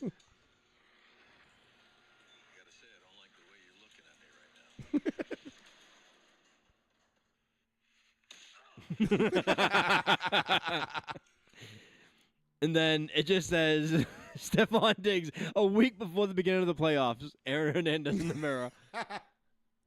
I mean, it's kind of wild that this would come out right now. But then again, if it did just happen a week ago, then I guess maybe it's not that wild. I don't know.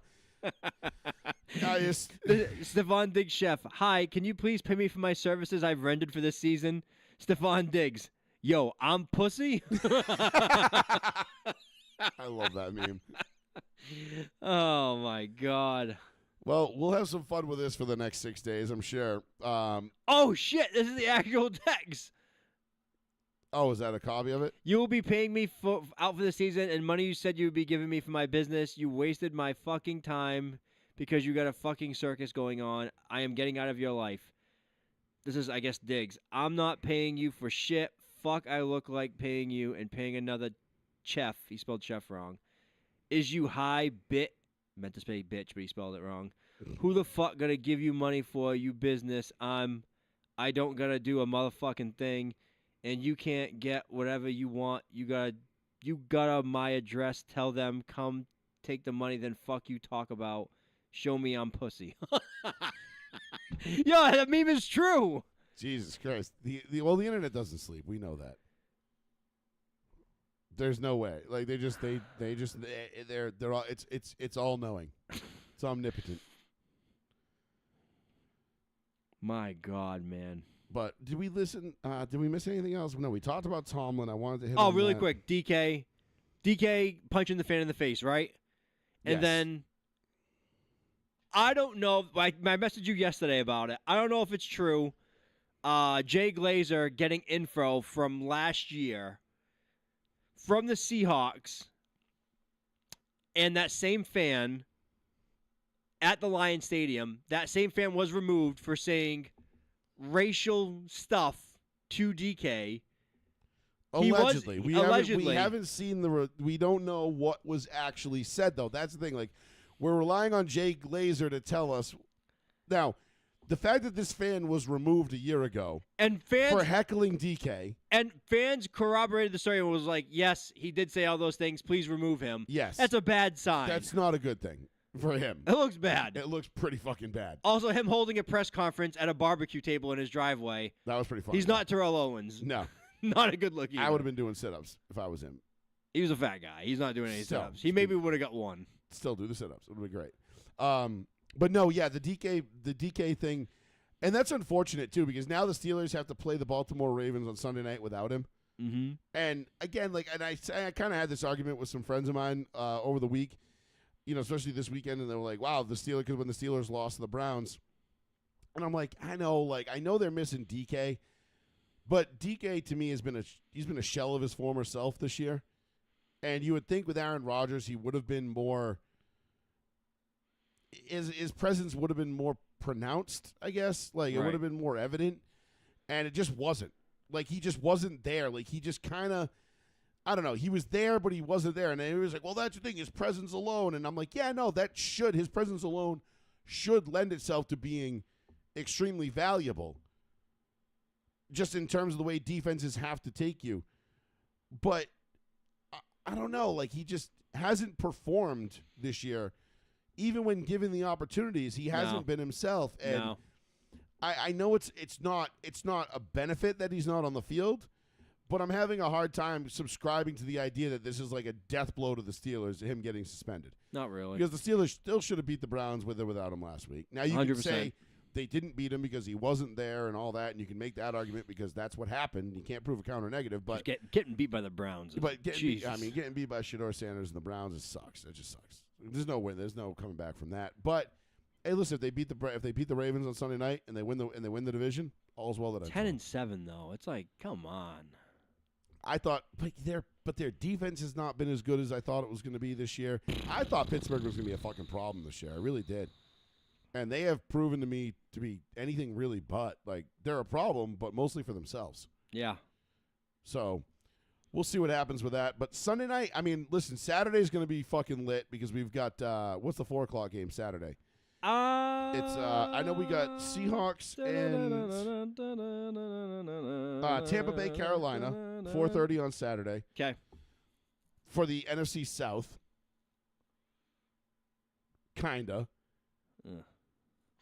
That's stupid. That's lame. Yep, it is. And then San Fran, Seattle for basically the 1 seed in the 8 NFC. 8 p.m. Fuck, man. 8 o'clock game Saturday night. I'm going to end till like midnight. That's fine, dude. It's Saturday, bro. Yeah, Saturday. I'm going to pass the fuck out. Saturday night. Let's go. Saturday night's all right for I don't know what Manning cast. I don't know which game the Manning cast is going to have, but I hope it's the late game. So we'll see. But and then Sunday will be Sunday. How the fuck are the Patriots 4:30? I'm just finding this out right now. Because they want them playing at the same time, Denver. They want all those teams playing at the same time. Because if you look at the 1 o'clock window, right? I think, are the Jags in the 1 o'clock window? No, right? I think the Jags play at 4 as well. Houston, Indy plays at 1. Oh, Jacksonville plays Tennessee at 1. So you have Jacksonville and Houston playing at the same time, and then you have Denver and Indy playing at the same time. God damn it. A 4:30 game for the last game of the season is bullshit. Listen, I like 4:30 games. They're my favorite because that's what Denver always plays. I got shit to do. And I'm a fucking creature of habit. I hate 1 o'clock starts. I don't like Sunday night football. I don't like Monday night, Thursday night. I like 4:25 Sunday afternoon. That's when I want to see the Broncos play. None of this other bullshit. Like, cool, primetime games are fun, but nah, I'm good. You can keep it. Keep us on 4. Keep us at 4 or 4:30 every single Sunday, and I'm fine with it. I don't like to fucking budge out of my routine. But that being said, yeah, I get it. So I get it from your standpoint. I get it because that fucks you way up. Yeah, I hate it. You know, New England, Miami. It's not a West Coast game. It should be a 1 o'clock start. But they want Denver and New England playing at the same time, so that way, you know, if anything gets locked up, you know, God forbid, like, you know, say Miami, you know, beats New England, and Denver's like, oh, we already got the 1 seed, cool. Now we got a fucking bum ass game, against with a bunch of backups at 4:30. So they want them all having to at least play a little bit. Imagine telling the Miami Dolphins, like, hey, we're flying up to New England. It's the last game of the year. It's the 4:30 game, so you can't even leave early. Yeah. You have to stay overnight now, and you have to leave Monday morning. The play's like, fuck, man. This fucking blows. Bullshit. We can't even take the red eye. And they're like, and the owner's just like, yeah, we ain't sending a jet neither, so suck it up. You guys suck. All right, let's leave it there. God. We'll be back next Tuesday night. I use it. I use it. We will have a pretty good idea of who's going to be the MVP. I think after Sunday. Got to make that guy part of the intro. Oh, I will. I got to redo I got to update the intro. It needs some revamping anyway. It's been on my list of shit to do. But we'll be back next Tuesday night, 9 o'clock. We'll call it 9 o'clock.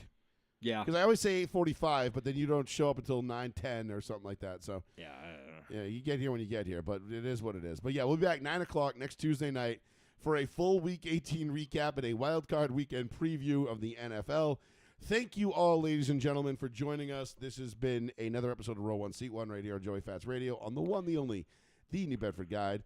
For Plizzy, who could not be here again tonight, R.I.P. and Mr. Betancourt, our fantasy league champion, Mr. Betancourt. Plus, he's mad. He went from first to fourth in 2 weeks. He really did. Yeah, he had it all had it all in the palm of his hands, and Shadis just took it away. He was fucking rip shit. He was. He was not happy. No one's happy when they lose to Shadis because Shadis talks more shit than anybody. But I told him, I was like, dude, who cares if you're not first? Who fucking cares what place you are? Yeah, I mean, second. I would rather lose one game short of the Super Bowl than lose win the Super Bowl. Like exactly. I mean, well, not necessarily because at least Super Bowl's worth $200, but losing in the Super Bowl is worth $200. At least you make $100, but whatever. Nonetheless. But for our league champion, Mr. Betancourt, I am Joey Fats, and we will see you all next Tuesday night to celebrate the end of the 2025 regular season. Peace, everybody. Happy New Year. Hope you enjoyed your Christmas. Stay safe. We'll see you next Tuesday. Peace.